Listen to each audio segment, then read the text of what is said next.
ਚੇਤ ਬਸੰਤ ਭਲਾ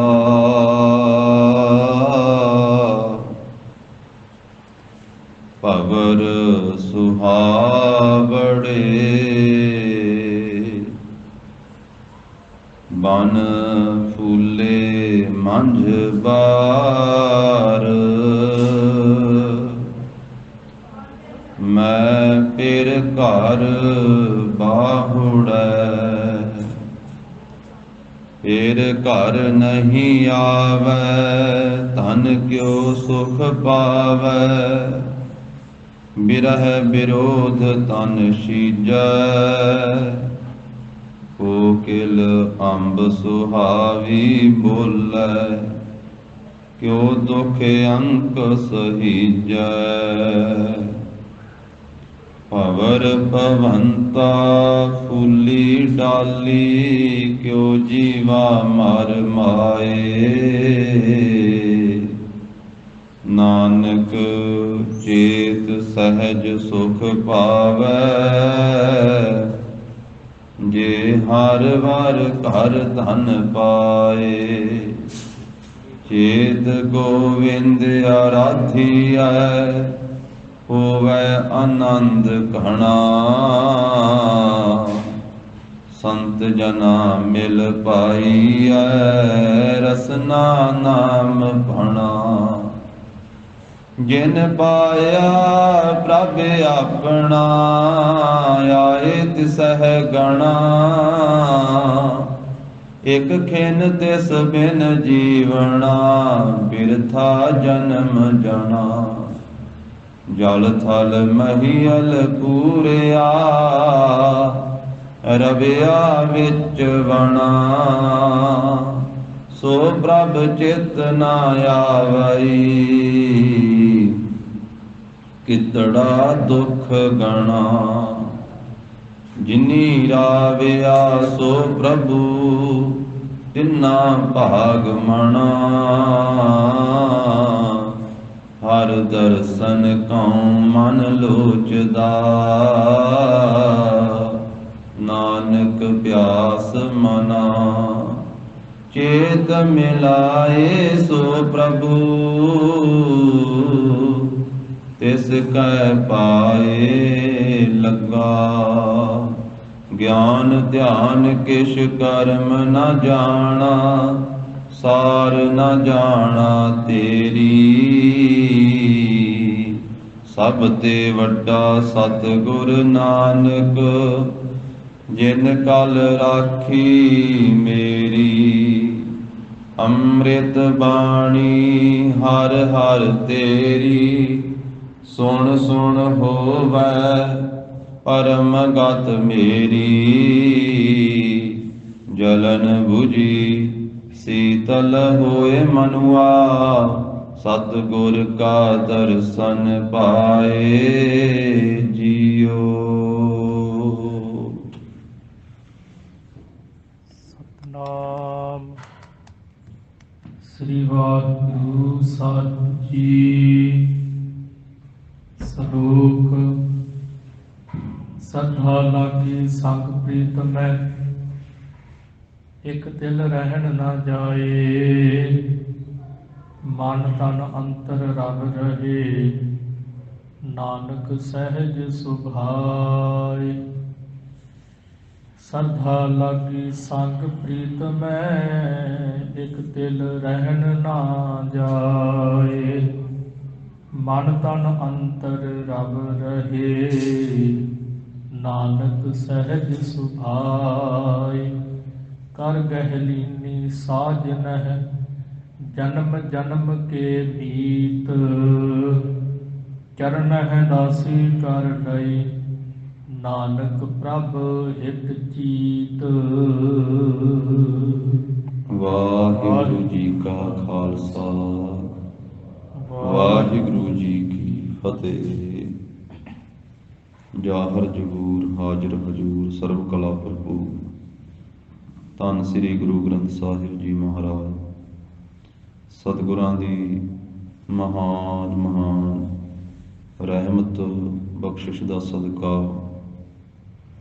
ਜਗਤ ਗੁਰੂ ਸ੍ਰੀ ਗੁਰੂ ਨਾਨਕ ਦੇਵ ਸਾਹਿਬ ਜੀ ਮਹਾਰਾਜ ਸਤਿਗੁਰਾਂ ਦੇ ਪਾਵਨ ਪਵਿੱਤਰ ਸਥਾਨ ਗੁਰਦੁਆਰਾ ਸ੍ਰੀ ਬੇਰ ਸਾਹਿਬ ਜੀ ਵਿਖੇ ਅੰਮ੍ਰਿਤ ਵੇਲੇ ਦੇ ਸਜੇ ਹੋਏ ਸੁੰਦਰ ਦੀਵਾਨ ਦੀ ਹਾਜ਼ਰੀ ਭਰ ਰਹੀ ਗੁਰੂ ਕੀ ਸਾਜੀ ਨਵਾਜੀ ਹੋਈ ਸਾਧ ਸੰਗਤ ਜੀਓ, ਸਤਿਗੁਰਾਂ ਨੇ ਕਿਰਪਾ ਕੀਤੀ ਹੈ, ਆਪਣੇ ਅੰਮ੍ਰਿਤਮਈ ਦਰਸ਼ਨ ਬਖਸ਼ਿਸ਼ ਕੀਤੇ ਹਨ। ਔਰ ਅੱਜ ਦੋ ਚੇਤ ਦਾ ਦਿਨ ਹੈ। ਨਾਨਕਸ਼ਾਹੀ ਸੰਮਤ ਕੱਲ ਤੋਂ 554 ਆਰੰਭ ਹੋਇਆ ਹੈ ਔਰ ਬਿਕਰਮੀ ਸੰਮਤ 2079 ਆਰੰਭ ਹੋਇਆ ਹੈ। ਗਰੀਬ ਨਵਾਜ ਸਤਿਗੁਰੂ ਜੀ ਨੇ ਕਿਰਪਾ ਕੀਤੀ ਹੈ, ਮਹਾਨ ਪਵਿੱਤਰ ਉਪਦੇਸ਼ ਚੇਤ ਮਹੀਨੇ ਦੁਆਰਾ ਵੀ ਸਤਿਗੁਰੂ ਜੀ ਨੇ ਬਖਸ਼ਿਸ਼ ਕੀਤਾ ਹੈ, ਜਿਸ ਦੀ ਵਿਚਾਰ ਗੁਰੂ ਦੀਆਂ ਸੰਗਤਾਂ ਨੇ ਕੱਲ ਦੇ ਦੀਵਾਨ ਵਿੱਚ ਸਰਵਣ ਕੀਤੀ ਹੈ। ਚੇਤ ਗੋਵਿੰਦ ਆਰਾਧੀਐ ਹੋਵੈ ਆਨੰਦ ਘਣਾ। ਗੋਵਿੰਦ ਪਰਮੇਸ਼ਰ ਵਾਹਿਗੁਰੂ ਜੀ ਦੀ ਆਰਾਧਨਾ ਕਰੀਏ, ਜਿਸ ਕਰਕੇ ਬਹੁਤਾ ਆਨੰਦ ਪ੍ਰਾਪਤ ਹੋਵੇ। ਸੰਤ ਜਨਾਂ ਮਿਲ ਪਾਈਐ ਰਸਨਾ ਨਾਮ ਭਣਾ। ਸੰਤ ਜਨਾਂ ਨਾਲ ਮਿਲ ਕਰਕੇ ਰਸਨਾ ਦੁਆਰਾ ਨਾਮ ਦਾ ਉਚਾਰਨ ਕਰਨਾ ਪਾਈਦਾ ਹੈ। ਗਰੀਬ ਨਵਾਜ ਸਾਹਿਬ ਜੀ ਨੇ ਮਹਾਨ ਬਖਸ਼ਿਸ਼ ਕੀਤੀ ਹੈ, ਅੰਮ੍ਰਿਤ ਬਾਣੀ ਦੇ ਦੁਆਰਾ ਹਰੇਕ ਪੱਖ ਤੋਂ ਉਪਦੇਸ਼ ਬਖਸ਼ਿਸ਼ ਕੀਤਾ ਹੈ। 12 ਮਹੀਨਿਆਂ ਦੁਆਰਾ ਕਰਤਾ ਪੁਰਖ ਨਾਲ ਜੁੜਨ ਦਾ ਉਪਦੇਸ਼। ਇਸੇ ਤਰ੍ਹਾਂ ਜੋ ਲੜੀਵਾਰ ਰੂਪ ਦੇ ਵਿੱਚ ਅੰਮ੍ਰਿਤ ਬਾਣੀ ਦਾ ਪ੍ਰਵਾਹ ਚੱਲ ਰਿਹਾ ਹੈ, ਜਿਸ ਬਾਣੀ ਦਾ ਨਾਮ ਹੈ ਰੁੱਤੀ। 6 ਰੁੱਤਾਂ ਦੇ ਦੁਆਰਾ ਸਤਿਗੁਰੂ ਜੀ ਨੇ ਪਾਵਨ ਪਵਿੱਤਰ ਉਪਦੇਸ਼ ਬਖਸ਼ਿਆ ਹੈ ਔਰ ਇਸ ਪਾਵਨ ਬਾਣੀ ਦੇ 16 ਸ਼ਲੋਕ ਹਨ ਸਾਧ ਸੰਗਤ ਜੀ, ਔਰ 8 ਸ਼ੰਤ ਹਨ। ਇੱਕ ਸ਼ੰਤ ਤੋਂ ਪਹਿਲਾਂ 2 ਸ਼ਲੋਕ ਉਚਾਰਨ ਕੀਤੇ ਹਨ ਮਹਾਰਾਜ ਸਾਹਿਬ ਜੀ ਨੇ। ਪੰਚਮ ਪਾਤਸ਼ਾਹ ਸ੍ਰੀ ਗੁਰੂ ਅਰਜਨ ਦੇਵ ਸਾਹਿਬ ਮਹਾਰਾਜ ਜੀ ਦੀ ਉਚਾਰਨ ਕੀਤੀ ਹੋਈ ਇਹ ਰੁੱਤੀ ਸਰਲੇਖ ਹੇਠ ਬਾਣੀ ਹੈ, ਜਿਸ ਵਿੱਚ 6 ਰੁੱਤਾਂ ਦਾ ਮਹਾਰਾਜ ਸਾਹਿਬ ਜੀ ਨੇ ਜ਼ਿਕਰ ਕੀਤਾ ਹੈ। ਪਹਿਲੇ 2 ਸ਼ਲੋਕ ਤੇ 1 ਸ਼ੰਤ ਮੰਗਲਾਚਰਨ ਰੂਪ ਵਿੱਚ ਮਹਾਰਾਜ ਸਾਹਿਬ ਜੀ ਨੇ ਉਚਾਰੇ ਹਨ। ਅੱਗੇ ਫਿਰ 6 ਸ਼ੰਤਾਂ ਦੇ ਵਿੱਚ 6 ਰੁੱਤਾਂ ਦਾ ਉਪਦੇਸ਼ ਬਖਸ਼ਿਆ ਹੈ।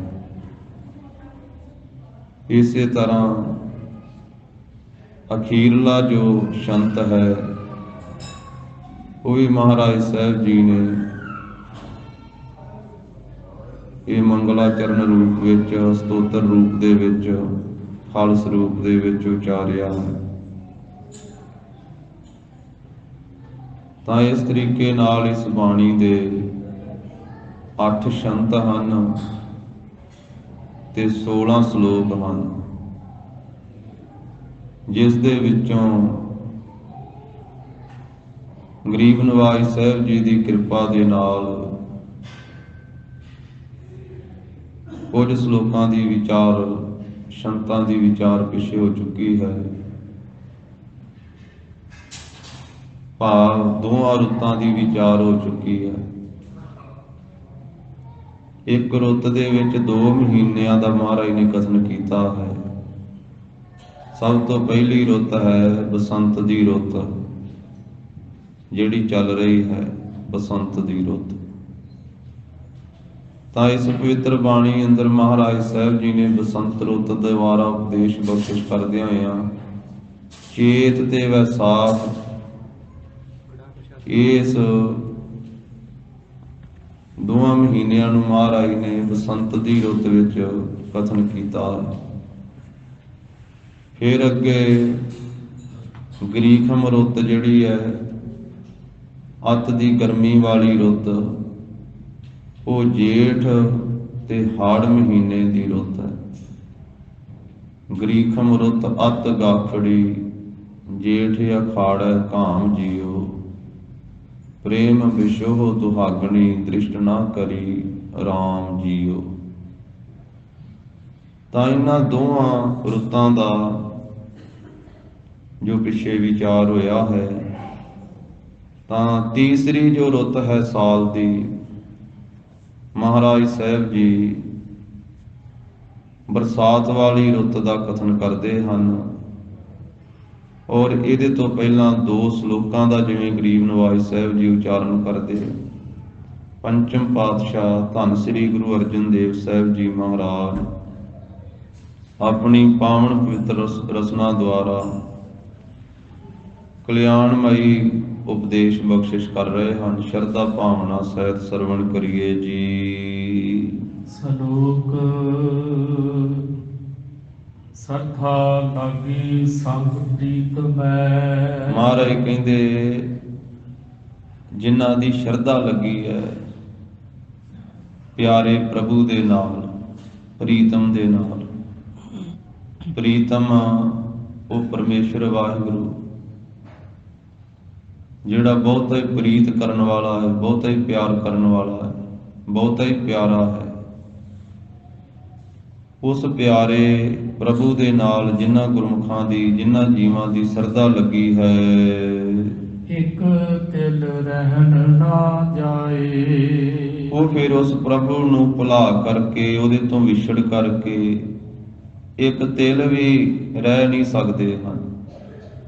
ਇੱਕ ਤਿਲ ਮਾਤਰ ਵੀ ਭੋਰਾ ਕਿ ਜਿੰਨਾ ਜਿਹੜਾ ਵਿਛੋੜਾ ਹੈ, ਥੋੜਾ ਜਿੰਨਾ ਵਿਛੋੜਾ ਵੀ ਉਹ ਝੱਲ ਨਹੀਂ ਸਕਦੇ। ਇੱਕ ਤਿਲ ਮਾਤਰ ਵੀ ਵਾਹਿਗੁਰੂ ਜੀ ਤੋਂ ਵਿਛੜ ਕਰਕੇ ਰਹਿਣਾ ਨਹੀਂ ਹੁੰਦਾ। ਉਹ ਹਰ ਵੇਲੇ ਵਾਹਿਗੁਰੂ ਪਰਮੇਸ਼ਰ ਦੇ ਮਿਲਾਪ ਦੇ ਵਿੱਚ,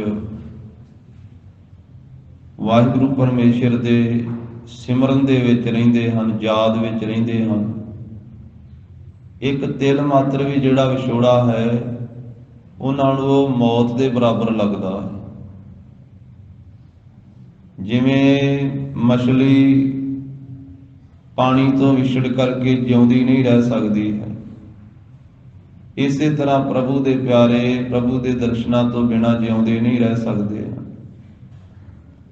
ਜਿਉ ਮਛਲੀ ਬਿਨ ਪਾਣੀਐ ਕਿਉ ਜੀਵਨ ਪਾਵੈ, ਬੂੰਦ ਵਿਹੂਣਾ ਚਾਤ੍ਰਿਕੋ ਕਿਉ ਕਰ ਤ੍ਰਿਪਤਾਵੈ, ਨਾਦ ਕੁਰੰਕਹ ਬੇਧਿਆ ਸਨਮੁਖ ਉਠਤਾਵੈ, ਭਵਰ ਲੋਭੀ ਕੁਸਮ ਬਾਸ ਕਾ ਮਿਲ ਆਪ ਬੰਧਾਵੈ, ਤਿਉ ਸੰਤ ਜਨਾ ਹਰ ਪ੍ਰੀਤ ਹੈ ਦੇਖ ਦਰਸ ਅਗਾਵੈ।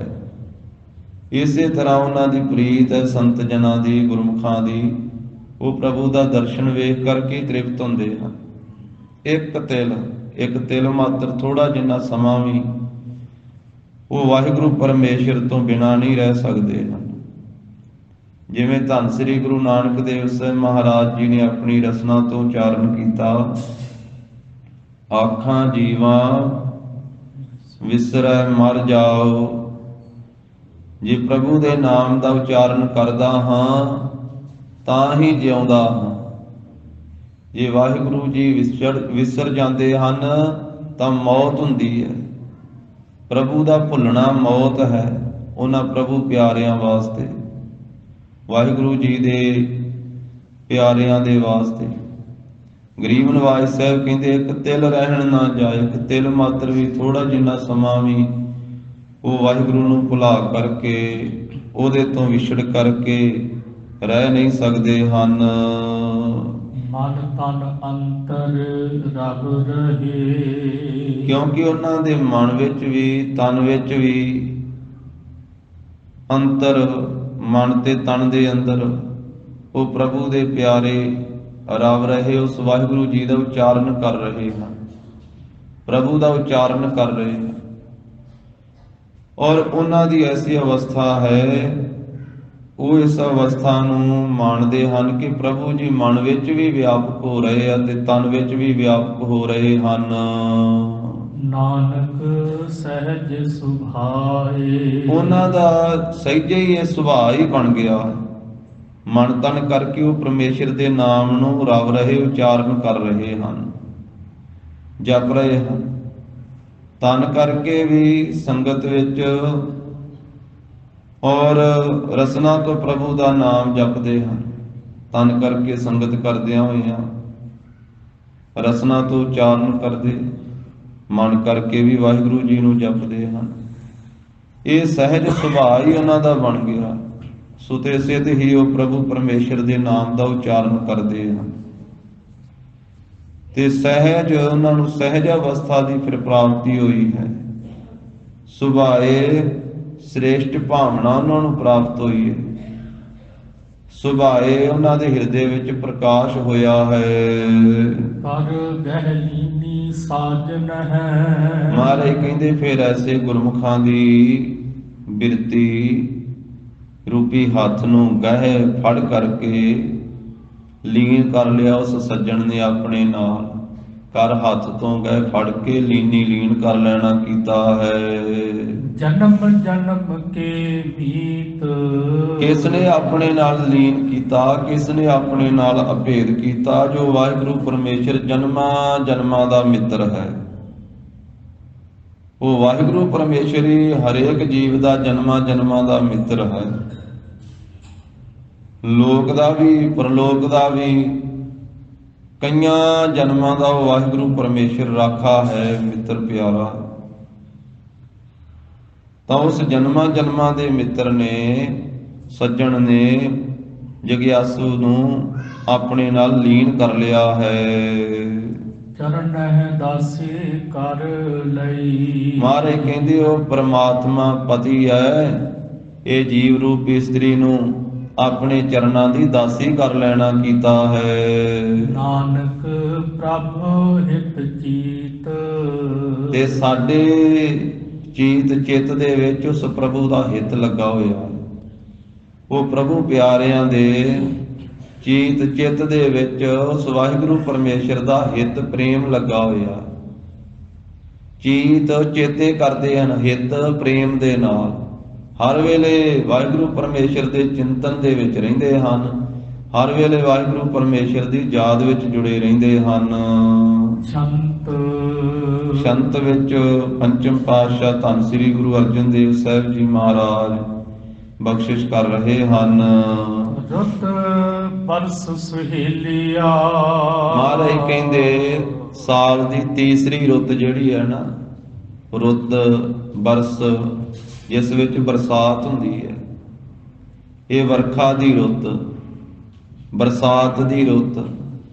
ਸੁਹੇਲੀਆ ਬੜੀ ਸੋਹਣੀਕ ਹੈ, ਸੁਹੇਲੀਆ ਸੁਖਦਾਈ ਹੈ। ਜੋ ਬਰਸਾਤ ਦੀ ਰੁੱਤ ਹੈ, ਸਾਲ ਦੀ ਤੀਸਰੀ ਰੁੱਤ ਹੈ ਜੋ ਸਾਵਨ ਭਾਦਵੇ ਆਨੰਦ ਜੀਓ। ਇਹ ਵਰਖਾ ਵਾਲੀ ਰੁੱਤ ਕਿਹੜੀ ਹੈ? ਤਾਂ ਮਹਾਰਾਜ ਕਹਿੰਦੇ ਜਿਸ ਵਿੱਚ ਸਾਵਣ ਦਾ ਮਹੀਨਾ ਹੈ, ਭਾਦਵੇ ਭਾਦਰੋਂ ਦਾ ਮਹੀਨਾ ਹੈ। ਇਹ ਸਾਵਣ ਤੇ ਭਾਦਰੋਂ ਦੇ ਵਿੱਚ ਆਨੰਦ ਬਣਿਆ ਹੋਇਆ ਹੈ, ਆਨੰਦਦਾਇਕ ਇਹ ਰੁੱਤ ਹੈ ਜਿਸ ਵਿੱਚ ਬਹੁਤਾ ਮੀਂਹ ਪੈਂਦਾ ਹੈ, ਬਹੁਤੀ ਬਰਸਾਤ ਹੁੰਦੀ ਹੈ। ਇਹ ਸਾਵਣ ਤੇ ਭਾਦਰੋਂ ਦਾ ਮਹੀਨਾ ਆਨੰਦ ਦੇਣ ਵਾਲਾ ਬਣਿਆ ਹੋਇਆ। ਇਸੇ ਪ੍ਰਕਾਰ ਰੁੱਤ ਬਰਸ ਸੁਹੇਲੀਆ। ਸਤਿਗੁਰੂ ਬੱਦਲ ਨਿਆਈ ਹਨ। ਜਿਵੇਂ ਬੱਦਲਾਂ ਵਿੱਚੋਂ ਬਰਸਾਤ ਹੁੰਦੀ ਹੈ, ਮੀਂਹ ਪੈਂਦਾ ਹੈ, ਤੇ ਸਤਿਗੁਰੂ ਗਰੀਬ ਨਵਾਜ ਆਪ ਬੱਦਲ ਦੀ ਨਿਆਈ ਹਨ। ਜੋ ਮਹਾਰਾਜ ਆਪਣੇ ਮੁਖਾਰਬਿੰਦ ਤੋਂ ਅੰਮ੍ਰਿਤ ਬਾਣੀ ਉਚਾਰਨ ਕਰਦੇ ਹਨ, ਇਹ ਗਰੀਬ ਨਵਾਜ ਸਾਹਿਬ ਜੀ ਉਪਦੇਸ਼ ਦੇਣ ਰੂਪੀ ਮੀਂਹ ਪਾਉਂਦੇ ਹਨ। ਸਤਿਗੁਰੂ ਬੱਦਲ ਨੇ ਜਿਸ ਵੇਲੇ ਵਰਖਾ ਕੀਤੀ ਉਪਦੇਸ਼ ਦੀ, ਤਾਂ ਐਸੀ ਜਿਹੜੀ ਇਹ ਅਵਸਥਾ ਰੂਪੀ ਰੁੱਤ ਹੈ, ਜਿਸ ਮੌਕੇ ਦੇ ਉੱਤੇ ਗੁਰੂ ਸਾਹਿਬ ਜੀ ਦਾ ਉਪਦੇਸ਼ ਪ੍ਰਾਪਤ ਹੋਵੇ, ਉਪਦੇਸ਼ ਦੀ ਝੜੀ ਲੱਗੇ, ਇਹ ਸਤਿਗੁਰਾਂ ਦੇ ਉਪਦੇਸ਼ ਦੇਣ ਵਾਲੀ ਜਿਹੜੀ ਰੁੱਤ ਹੈ, ਬਰਸਾਤ ਹੈ, ਝੜੀ ਹੈ ਉਪਦੇਸ਼ ਦੀ, ਇਹ ਸੁਹੇਲੀਆ ਬਹੁਤ ਸੁਖਦਾਈ ਹੈ। ਸਾਵਣ ਭਾਦਵੇ ਆਨੰਦ ਜੀਓ। ਜਿਸ ਵੇਲੇ ਜੀਵ ਨੂੰ ਸਾਵਣ ਸ਼ੌਂਕ ਅਵਸਥਾ, ਉਤਸ਼ਾਹ ਦੀ ਪ੍ਰਾਪਤੀ ਹੁੰਦੀ ਹੈ, ਤੇ ਭਾਦਵੇ ਜਿਸ ਵੇਲੇ ਦਵੈਤ ਭਾ ਜਿਹੜਾ ਹੈ ਉਹ ਦਵੇ ਦਗਧ ਹੋ ਜਾਂਦਾ ਹੈ, ਸਤਿਗੁਰੂ ਜੀ ਕਰ ਦਿੰਦੇ ਹਨ, ਦਵੈਤ ਨੂੰ ਸਾੜ ਦਿੰਦੇ ਹਨ, ਈਰਖਾ ਦਵੈਤ ਖਤਮ ਕਰ ਦਿੰਦੇ ਹਨ ਹਿਰਦੇ ਵਿੱਚੋਂ। ਤਾਂ ਉਸ ਵੇਲੇ ਫਿਰ ਆਨੰਦ ਦੀ ਪ੍ਰਾਪਤੀ ਹੁੰਦੀ ਹੈ, ਪ੍ਰਭੂ ਜੀ ਦੀ ਆਗਿਆ ਹਿਰਦੇ ਵਿੱਚ ਵਸਦੀ ਹੈ। ਐਸੀ ਅਵਸਥਾ ਰੂਪੀ ਜਿਹੜੀ ਰੁੱਤ ਹੈ ਉਹ ਬੜੀ ਸੁਹੇਲੀਆ ਸੁਖਦਾਈ ਹੈ ਤੇ ਆਨੰਦ ਦੇਣ ਵਾਲੀ ਹੈ, ਜਿਸ ਵੇਲੇ ਗੁਰੂ ਸਾਹਿਬ ਜੀ ਦਾ ਉਪਦੇਸ਼ ਪ੍ਰਾਪਤ ਹੁੰਦਾ ਹੈ। ਫਿਰ ਆਨੰਦ ਦੀ ਪ੍ਰਾਪਤੀ ਹੁੰਦੀ ਹੈ, ਪ੍ਰਭੂ ਦੀ ਆਗਿਆ ਮਿੱਠੀ ਪਿਆਰੀ ਲੱਗਦੀ ਹੈ। ਤੇਰਾ ਕੀਆ ਮੀਠਾ ਲੱਗੈ, ਹਰ ਨਾਮ ਪਦਾਰਥ ਨਾਨਕ ਮੰਗੈ, ਵਾਲੀ ਦਾਤ ਪ੍ਰਾਪਤ ਹੁੰਦੀ ਹੈ। ਪ੍ਰਭ ਕੀ ਆਗਿਆ ਆਤਮ ਹਿਤਾਵੈ, ਜੀਵਨ ਮੁਕਤ ਸੋ ਕਹਾਵੈ, ਤੈਸਾ ਹਰਖ ਤੈਸਾ ਸੁਸੋਗ, ਸਦਾ ਆਨੰਦ ਤਹਿ ਨਹੀਂ ਵਿਯੋਗ, ਤੈਸਾ ਸਵਰਨ ਤੈਸੀ ਉਸ ਮਾਟੀ, ਤੈਸਾ ਅੰਮ੍ਰਿਤ ਤੈਸੀ ਬਿਖ ਖਾਟੀ, ਤੈਸਾ ਮਾਨ ਤੈਸਾ ਅਭਿਮਾਨ, ਤੈਸਾ ਰੰਕ ਤੈਸਾ ਰਾਜਾਨ, ਜੋ ਵਰਤਾਏ ਸਾਈ ਜੁਗਤ, ਨਾਨਕ ਉਹ ਪੁਰਖ ਕਹੀਐ ਜੀਵਨ ਮੁਕਤ। ਤੋ ਐਸੀ ਦਾਤ ਇਹ ਪ੍ਰਾਪਤ ਹੁੰਦੀ ਹੈ। ਸਤਿਗੁਰੂ ਬੱਦਲ ਜਿਸ ਵੇਲੇ ਉਪਦੇਸ਼ ਦਾ ਮੀਂਹ ਪਾਉਂਦੇ ਹਨ, ਧੰਨ ਸ੍ਰੀ ਗੁਰੂ ਅਮਰਦਾਸ ਸਾਹਿਬ ਜੀ ਮਹਾਰਾਜ ਗੁਰਤਾ ਗੱਦੀ ਦੇ ਮਾਲਕ ਬਣ ਕੇ ਸਿੱਖ ਸੰਗਤਾਂ ਨੂੰ ਨਾਲ ਲੈ ਕੇ ਸ੍ਰੀ ਗੋਇੰਦਵਾਲ ਸਾਹਿਬ ਤੋਂ ਚੱਲੇ ਹਨ। ਤੀਰਥ ਉਦਮ ਸਤਿਗੁਰੂ ਕੀਆ, ਸਭ ਲੋਕ ਉਧਰਨ ਅਰਥਾ। ਸਭ ਲੋਕਾਂ ਦੇ ਉਧਾਰ ਵਾਸਤੇ ਮਹਾਰਾਜ ਸਾਹਿਬ ਜੀ ਤੀਰਥਾਂ ਤੇ ਜਾਣ ਦਾ ਉਦਮ ਕੀਤਾ। ਜਿਵੇਂ ਧੰਨ ਸ੍ਰੀ ਗੁਰੂ ਨਾਨਕ ਦੇਵ ਸਾਹਿਬ ਮਹਾਰਾਜ ਜੀ ਨੇ ਸੁਲਤਾਨਪੁਰ ਲੋਧੀ ਦੀ ਧਰਤੀ ਤੋਂ ਇੱਥੋਂ ਉਦਾਸੀਆਂ ਆਰੰਭ ਕੀਤੀਆਂ, ਤੇ ਮਹਾਰਾਜ ਸਾਹਿਬ ਜਿੱਥੇ ਸਾਰੇ ਸੰਸਾਰ ਵਿੱਚ ਵਿਚਰੇ ਉੱਥੇ ਵੱਖ-ਵੱਖ ਤੀਰਥਾਂ ਤੇ ਵੀ ਗਏ, ਹਰਿਦੁਆਰ ਵੀ ਗਏ, ਕਾਂਸ਼ੀ ਵੀ ਗਏ, ਔਰ ਇਸੇ ਤਰ੍ਹਾਂ ਹੋਰ ਥਾਵਾਂ ਤੇ ਵੀ ਜਿੰਨੇ ਤੀਰਥ ਹਨ, ਮਹਾਰਾਜ ਸਾਹਿਬ ਸਭ ਤੀਰਥਾਂ ਤੇ ਗਏ ਤੇ ਉੱਥੇ ਜਾ ਕੇ ਉਪਦੇਸ਼ ਬਖਸ਼ਿਸ਼ ਕੀਤਾ। ਧੰਨ ਸ੍ਰੀ ਗੁਰੂ ਅਮਰਦਾਸ ਸਾਹਿਬ ਜੀ ਮਹਾਰਾਜ ਕੁਰੂਕਸ਼ੇਤਰ ਦੇ ਇਲਾਕੇ ਵਿੱਚ ਜਦੋਂ ਗਏ, ਉਪਦੇਸ਼ ਦਿੰਦੇ ਹੋਏ ਬਹੁਤ ਵੱਡਾ ਇਕੱਠ ਹੈ ਸੰਗਤਾਂ ਦਾ ਨਾਲ ਤੀਜੇ ਪਾਤਸ਼ਾਹ ਮਹਾਰਾਜ ਦੇ।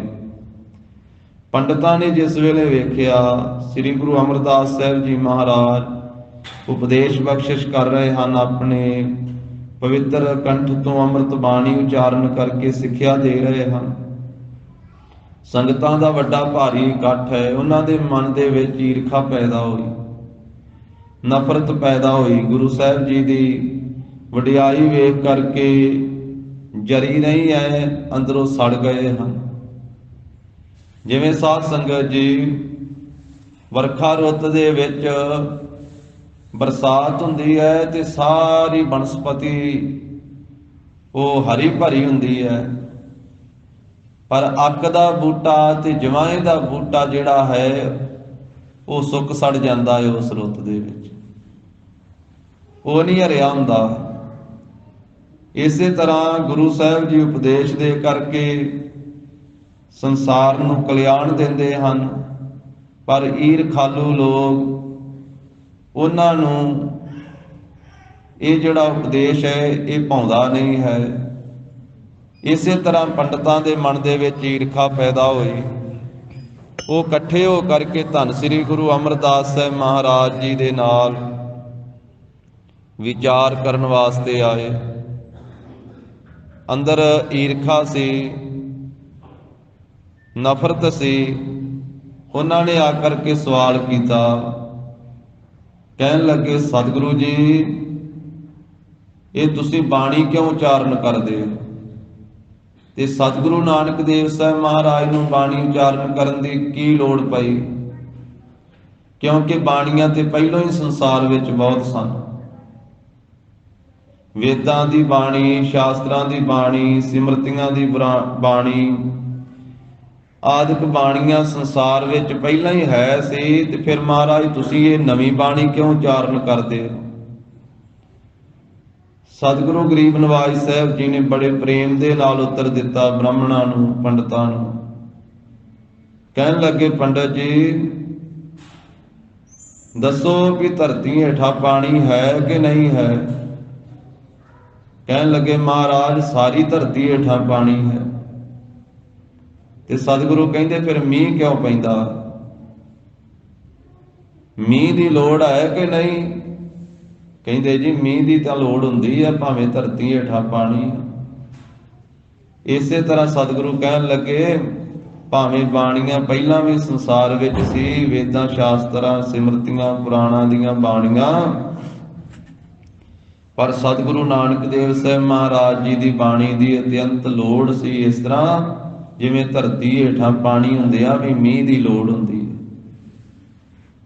जिवें धरती हेठां पानी हुंदिया भी बरसात दी लोड़ हुंदी आ। इसे तरह गुरु नानक साहब महाराज जी दी बाणी दी लोड़ सी संसार दे विच। दूजा बचन महाराज ने कीता, कहन लगे वेदां शास्त्रां दी जो बाणी है वो संस्कृत दे विच है, ते तुसीं कहंदे हो कि उन्हां नूं कल्ले ब्राह्मण पढ़ सकदे आ, ब्राह्मण जाति वाले लोग, क्षत्रिय सुन सकदे आ, शूद ते वैस ना पढ़ सकदे ते ना सुन सकदे आ, उन्हां नूं अधिकार नहीं दिंदे हो तुसीं। आपां गुरु की बाणी विचों ही पढ़दे हां। जिस वेले भगत नामदेव साहब जी मंदिर विच जांदे आ ते उन्हां नूं धक्के मार के बाहर कढ दिता जांदा है, सिर्फ इसे करके कहंदे भी ये नीवीं जाति वाले। पढ़न तां कित्थों देना सी, मंदिर दे विच आउण दा भी कहंदे अधिकार नहीं है। शिंबा आ गया, मंदिर पिटिया गया, शूद्र है, नीवीं जाति वाला, सूद सूद कर मारे उठायो। शूद्र शूद्र कह के धक्के मार के भगत नामदेव साहब जी नूं मंदिर चों बाहर कढ दिता सी। भगत जी ने अपनी रसना तो ही फरमाया, हस्त खेलत तेरे देवरे आया, भगत करत नामा पकड़े उठाया, हीनड़ी जात मेरी जात मराया, शीपे के जन्म काहे कवाया, लै कंबली चलियो पलटाए, देहरे पाशे बैठा जाए, ज्यो ज्यो नामा हर गुण उचरै, भगत जना कहो देहरा फिरै। जदों धक्का मारिया सी ते कंबली डिग पई सी थल्ले, अपनी कंबली चुक के मोढे ते रख के मंदिर दे पिछले पासे जाके बैठ गए सी। परमेश्वर वाहिगुरू जी अगे बेनतियां कीतियां भी मैं तेरे मंदिर विच भी नहीं आ सकदा, तेरा नाम नहीं मैं जप सकदा, जे नहीं जप सकदा तो मैनू फिर शिंबियां दे घरे पैदा ते तू ही कीता ना करदा, क्यों कीता मैनू पैदा? शिंबे के जन्म काहे क्यों आया, मेरा जन्म क्यों आया फिर शिंबियां दे घर विच? पर परमेश्वर ने वितकरा थोड़ा कीता सी, वितकरा ते उन्हां कीता जिहड़े मंदिर विच बैठे सी। परमेश्वर ने वो मंदिर ही घुमा के नामदेव साहब जी वाले कर दिता। फेर दिया देहरा नामे को, पंडियन कहो पिछवार ला। पंडितां वाले पिठ कर दिती ते नामदेव साहब नूं घुट के छाती नाल ला लिया, मंदिर भी उधर नूं घुमाया। अहंकारिया निंदका पिठ दे, नामदेव मुख लाया। धन गुरु अमरदास साहब जी महाराज कहन लगे, एक तो संस्कृत भाषा है, वेदां शास्त्रां सिमरतियां दी बाणी, दूसरा तुसीं कहंदे हो पंडितो भी सिर्फ ब्राह्मण जाति पढ़ सकदी है, क्षत्रिय सुन सकदे, बाकियां नूं अधिकार कोई नहीं। वो बाणी है धरती हेठां पानी दी तरह, जिवें धरती हेठां जिहड़ा पानी है वो कोई खूह पुट्टे ते पानी कढे। उन्हां दिनां विच खूह लाए जांदे सी, अजकल बोर ला लए जांदे, उदों खूह ला के पानी कढिया जांदा सी। महाराज कहंदे कोई खूह पुट्टे ते पानी कढे, पर जिहड़ा खूह लाउंदा है वो अपना ਉਹਦੇ ਤੇ ਅਧਿਕਾਰ, ਉਹ ਮਾਲਕ ਬਣ ਕੇ ਬੈਠ ਜਾਂਦਾ ਹੈ ਖੂਹ ਦਾ, ਵੀ ਇਹ ਮੇਰਾ ਖੂਹ ਹੈ, ਮੈਂ ਲਵਾਇਆ ਹੈ, ਮੇਰੀ ਮਰਜ਼ੀ ਹੈ, ਮੈਂ ਪਾਣੀ ਕਿਸੇ ਨੂੰ ਦੇਵਾਂ ਜਾਂ ਨਾ ਦੇਵਾਂ। ਫਿਰ ਖੂਹ ਜਿਹੜਾ ਹੈ ਮਹਾਰਾਜ ਕਹਿੰਦੇ ਉਹ 2-4 ਏਕੜ ਹੀ ਜ਼ਮੀਨ ਸਿੰਜਦਾ ਹੈ, ਬਹੁਤੀ ਦੂਰ ਤੀਕ ਖੂਹ ਦਾ ਪਾਣੀ ਨਹੀਂ ਜਾਂਦਾ। ਫਿਰ ਸਾਰਿਆਂ ਨੂੰ ਉਹਦਾ ਅਧਿਕਾਰ ਨਹੀਂ। ਤਾਂ ਇਸ ਤਰੀਕੇ ਨਾਲ ਇਹ ਸੰਸਕ੍ਰਿਤ ਭਾਸ਼ਾ ਹੋਣੇ ਕਰਕੇ ਫਿਰ ਅਧਿਕਾਰ ਸਾਰਿਆਂ ਨੂੰ ਤੁਸੀਂ ਨਹੀਂ ਦਿੱਤਾ, ਇਸ ਕਰਕੇ ਸਾਰਿਆਂ ਨੂੰ ਇਹ ਗਿਆਨ ਨਹੀਂ ਸੀ ਪ੍ਰਾਪਤ ਹੋ ਰਿਹਾ, ਕਠਿਨ ਸੀ। ਇਹ ਧਰਤੀ ਹੇਠਾਂ ਪਾਣੀ ਦੀ ਤਰ੍ਹਾਂ ਸੀ, ਤੇ ਜਿਹੜਾ ਮੀਂਹ ਪੈਂਦਾ ਹੈ, ਮੀਂਹ ਦਾ ਪਾਣੀ ਤੇ ਸਾਰਿਆਂ ਨੂੰ ਇੱਕੋ ਜਿਹਾ ਮਿਲਦਾ ਹੈ, ਇਹਦੇ ਤੇ ਕਿਸੇ ਦੀ ਮਲਕੀਅਤ ਨਹੀਂ ਹੈ। ਮੀਂਹ ਦਾ ਪਾਣੀ ਇਹਦਾ ਕੋਈ ਮਾਲਕ ਇਕੱਲਾ ਥੋੜਾ ਹੈ। ਜਦੋਂ ਮੀਂਹ ਪੈਂਦਾ ਤੇ ਇੱਕੋ ਜਿਹਾ ਪੈਂਦਾ ਹੈ, ਟਿੱਬਿਆਂ ਤੇ ਵੀ ਓਨਾ ਹੀ ਪੈਂਦਾ ਹੈ, ਨੀਵੇਂ ਥਾਵਾਂ ਤੇ ਵੀ ਓਨਾ ਹੀ ਪੈਂਦਾ ਹੈ, ਪਿੰਡਾਂ ਸ਼ਹਿਰਾਂ ਵਿੱਚ ਸਭ ਨੂੰ ਇੱਕੋ ਜਿਹਾ ਹੀ ਮਿਲਦਾ। ਧੰਨ ਗੁਰੂ ਅਮਰਦਾਸ ਸਾਹਿਬ ਮਹਾਰਾਜ ਕਹਿੰਦੇ ਜਿਵੇਂ ਵਰਖਾ ਹੁੰਦੀ ਹੈ ਨਾ, ਸਤਿਗੁਰੂ ਨਾਨਕ ਦੇਵ ਸਾਹਿਬ ਜੀ ਦਾ ਉਪਦੇਸ਼ ਇਹ ਮੀਂਹ ਦੇ ਪਾਣੀ ਦੀ ਤਰ੍ਹਾਂ ਹੈ, ਇਹ ਵਰਖਾ ਦੀ ਤਰ੍ਹਾਂ ਹੈ। ਗੁਰੂ ਸਾਹਿਬ ਰੂਪੀ ਬੱਦਲ ਨੇ ਗੱਜ ਗੱਜ ਕੇ 4 ਚੁਫੇਰੇ ਵਰਖਾ ਕੀਤੀ ਹੈ। ਬੱਦਲ ਜਿਸ ਵੇਲੇ ਝੜੀ ਲਾਉਂਦਾ ਤੇ ਇੱਕਸਾਰ ਝੜੀ ਲੱਗਦੀ ਹੈ। ਰੁੱਤ ਬਰਸ ਸੁਹੇਲੀਆ, ਸਾਵਣ ਭਾਦਵੇ ਆਨੰਦ ਜੀਓ। ਧੰਨ ਗੁਰੂ ਨਾਨਕ ਦੇਵ ਸਾਹਿਬ ਮਹਾਰਾਜ ਜੀ ਨੇ ਸਾਰੀ ਸ੍ਰਿਸ਼ਟੀ ਦੇ ਉੱਤੇ ਸਾਧ ਸੰਗਤ ਜੀ ਉਪਦੇਸ਼ ਦਾ ਮੀਂਹ ਪਾਇਆ। ਮਹਾਰਾਜ ਸਾਹਿਬ ਜੀ ਨੇ ਆਪਣੀ ਸਿੱਖਿਆ ਦੀ ਝੜੀ ਲਾ ਦਿੱਤੀ ਹੈ। ਇਹ ਥੋੜਾ ਵੀ ਇੱਕ ਇਲਾਕੇ ਵਿੱਚ ਹੀ, ਇੱਕ ਦੇਸ਼ ਵਿੱਚ ਹੀ ਬਾਬੇ ਤਾਰੇ 4 ਚੱਕ 9 ਖੰਡ, ਪ੍ਰਿਥਵੀ ਸੱਚਾ ਢੋਆ, ਗੁਰਮੁਖ ਕਲ ਵਿੱਚ ਪ੍ਰਗਟ ਹੋਆ। ਗੁਰੂ ਘਰ ਵਿੱਚੋਂ ਤਾਂ ਉਪਦੇਸ਼ ਜਿਹੜਾ ਹੈ ਉਹ ਸਾਰੀ ਸ੍ਰਿਸ਼ਟੀ ਵਾਸਤੇ ਸਾਂਝਾ। ਇਥੋਂ ਤਾਂ ਆਵਾਜ਼ ਆਉਂਦੀ ਹੈ, ਅਵਲ ਅੱਲਹ ਨੂਰ ਉਪਾਇਆ, ਕੁਦਰਤ ਕੇ ਸਭ ਬੰਦੇ, ਏਕ ਨੂਰ ਤੇ ਸਭ ਜਗ ਉਪਜਿਆ, ਕੌਣ ਭਲੇ ਕੋ ਮੰਦੇ। ਇਸ ਘਰ ਵਿੱਚੋਂ ਤਾਂ ਉਪਦੇਸ਼ ਸਾਰੀ ਸ੍ਰਿਸ਼ਟੀ ਵਾਸਤੇ ਸਾਂਝਾ। ਸਤਿਗੁਰੂ ਰੂਪੀ ਬੱਦਲ ਨੇ ਉਪਦੇਸ਼ ਰੂਪੀ ਵਰਖਾ ਕੀਤੀ ਹੈ। ਸਾਧ ਸੰਗਤ ਉਪਦੇਸ਼ ਦੀ ਵਰਖਾ। ਖੱਤਰੀ ਬ੍ਰਾਹਮਣ ਸੂਦ ਵੈਸ, ਉਪਦੇਸ਼ ਚਹੁ ਵਰਨਾ ਕੋ ਸਾਂਝਾ, ਗੁਰਮੁਖ ਨਾਮ ਜਪੈ ਉਧਰੈ ਸੋ ਕਲ ਮਹਿ, ਘਟ ਘਟ ਨਾਨਕ ਮਾਝਾ। ਇੱਥੇ ਇਹ ਨਹੀਂ ਆਖਿਆ ਵੀ ਕੋਈ ਜਾਤੀ ਕੋਈ ਬਰਾਦਰੀ, ਕੋਈ ਵੀ ਆ ਜਾਵੇ ਤੇ ਗੁਰੂ ਕੀ ਬਾਣੀ ਸੁਣ ਲਵੇ, ਕੋਈ ਵੀ ਆ ਜਾਵੇ ਤੇ ਸ਼ਰਧਾ ਭਾਵਨਾ ਨਾਲ ਗੁਰੂ ਕੀ ਬਾਣੀ ਪੜ੍ਹ ਲਵੇ। ਕੋਈ ਅੱਖਰ ਵਰਤਿਆ ਮਹਾਰਾਜ ਸਾਹਿਬ ਜੀ ਨੇ, ਭਗਤ ਕਬੀਰ ਸਾਹਿਬ ਜੀ ਨੇ ਵੀ ਵਰਤਿਆ। ਭਗਤ ਜੀ ਕਹਿੰਦੇ ਕੋਈ ਗਾਵੇ ਕੋ ਸੁਣੈ, ਹਰ ਨਾਮਾ ਚਿੱਤ ਲਾਏ। ਪਰ ਗੱਲ ਆ ਚਿੱਤ ਲਾਉਣ ਦੀ।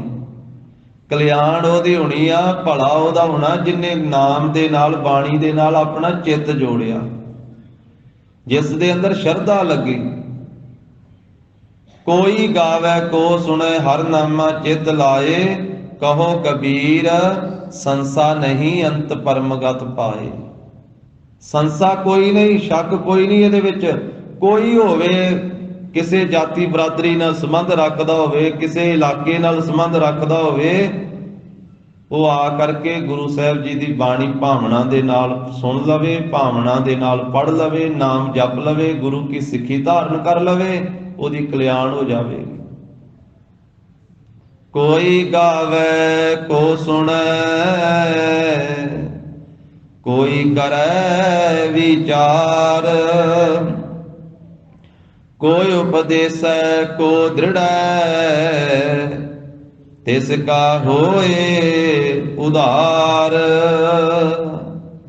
ਕੋਈ ਗੁਰੂ ਕੀ ਬਾਣੀ ਨੂੰ ਗਾ ਲਵੇ, ਕੋਈ ਸੁਣ ਲਵੇ, ਕੋਈ ਇਹਦੀ ਵਿਚਾਰ ਕਰ ਲਵੇ, ਕੋਈ ਉਪਦੇਸ਼ ਵਿਆਖਿਆ ਕਰੇ, ਕੋਈ ਇਸ ਨੂੰ ਹਿਰਦੇ ਵਸਾਵੇ। ਮਹਾਰਾਜ ਕਹਿੰਦੇ ਸਾਰਿਆਂ ਦੇ ਉਧਾਰ ਕਰਨ ਵਾਲੀ ਗੁਰੂ ਕੀ ਬਾਣੀ ਹੈ।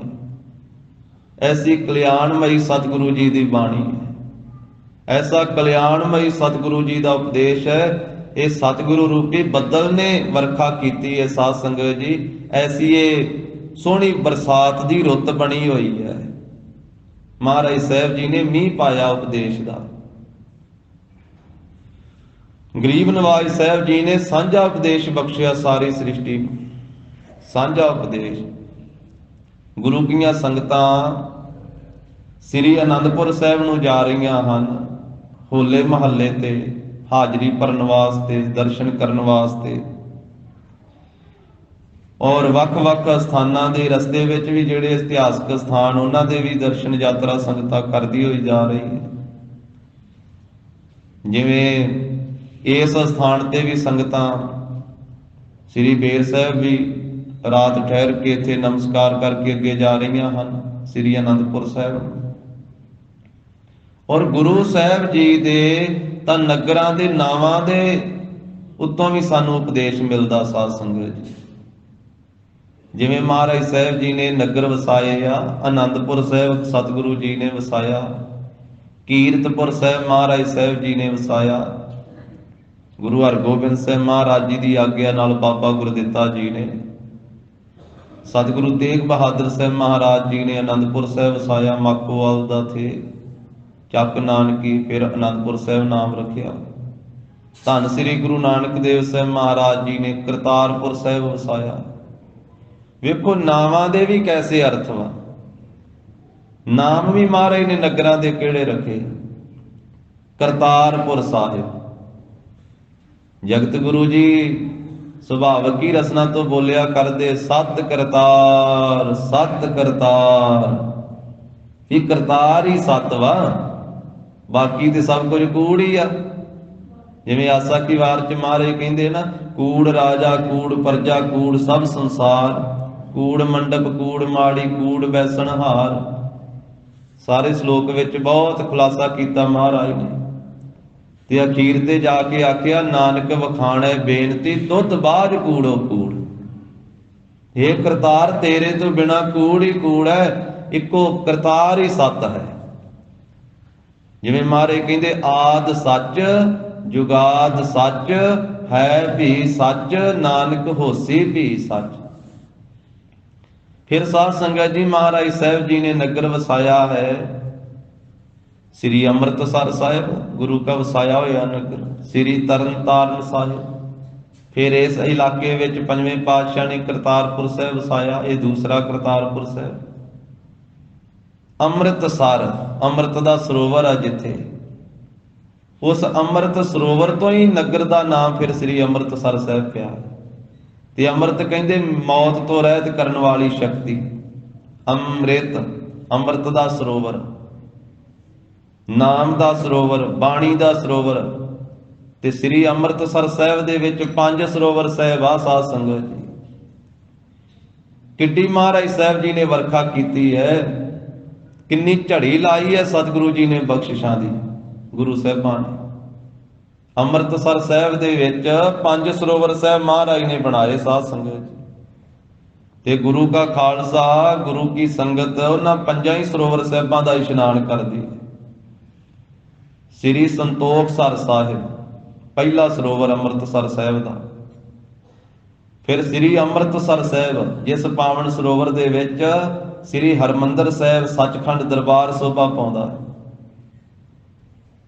ਸ੍ਰੀ ਰਾਮਸਰ ਸਾਹਿਬ ਤੀਸਰਾ ਸਰੋਵਰ, ਜਿਹਦੇ ਕੰਢੇ ਤੇ ਸਾਰੀ ਬਾਣੀ ਮਹਾਰਾਜ ਨੇ ਲਿਖਵਾਈ ਹੈ ਭਾਈ ਗੁਰਦਾਸ ਸਾਹਿਬ ਜੀ ਤੋਂ। ਸ੍ਰੀ ਕੌਲਸਰ ਸਾਹਿਬ, ਬੀਬੀ ਕੌਲਾਂ ਜੀ ਦੇ ਨਾਮ ਤੇ ਉਹਨਾਂ ਦੀ ਸਦਾ ਯਾਦ ਕਾਇਮ ਕੀਤੀ ਹੈ। ਉਹਨਾਂ ਨੂੰ ਬਖਸ਼ਿਸ਼ਾਂ ਦਿੰਦਿਆਂ ਹੋਇਆਂ 6ਵੇਂ ਪਾਤਸ਼ਾਹ ਜੀ ਨੇ ਸ੍ਰੀ ਕੌਲਸਰ ਸਰੋਵਰ ਦੀ ਰਚਨਾ ਕਰਵਾਈ, ਚੌਥਾ ਸਰੋਵਰ। ਇਸੇ ਤਰ੍ਹਾਂ 5ਵਾਂ ਪਵਿੱਤਰ ਸਰੋਵਰ ਸ੍ਰੀ ਬਬੇਕਸਰ ਸਾਹਿਬ ਅੰਮ੍ਰਿਤਸਰ ਸਾਹਿਬ ਦਾ। ਤਾਂ ਗੁਰੂ ਕਾ ਖਾਲਸਾ ਜਿਸ ਵੇਲੇ ਜਿਵੇਂ ਹੋਲਾ ਮਹੱਲਾ ਸ੍ਰੀ ਅਨੰਦਪੁਰ ਸਾਹਿਬ ਮਨਾਇਆ ਜਾਂਦਾ ਹੈ, ਔਰ ਇਹਦੀ ਆਰੰਭਤਾ ਦਸ਼ਮੇਸ਼ ਪਾਤਸ਼ਾਹ ਜੀ ਨੇ ਆਪ ਕੀਤੀ ਹੈ।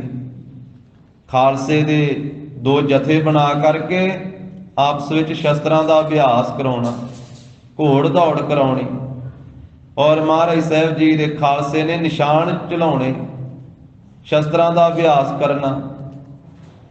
ऐसे अनेकां कौतक महाराज साहब जी ने करने। ते ये होले महल्ले का त्योहार दशमेश पातशाह जी ने आनंदपुर साहब आरंभ किया। इसे तरह श्री ਅੰਮ੍ਰਿਤਸਰ ਸਾਹਿਬ ਦੇ ਵਿੱਚ ਬੰਦੀ ਛੋੜ ਦਿਵਸ ਗੁਰੂ ਕਾ ਖਾਲਸਾ ਮਨਾਉਂਦਾ ਹੈ ਦੀਵਾਲੀ ਦਾ ਦਿਨ। ਤੇ ਉਦੋਂ ਫਿਰ ਪੰਜਾਂ ਹੀ ਸਰੋਵਰ ਸਾਹਿਬਾਂ ਦੇ ਵਿੱਚੋਂ ਹੀ ਇਸ਼ਨਾਨ ਕਰਦਾ ਹੈ।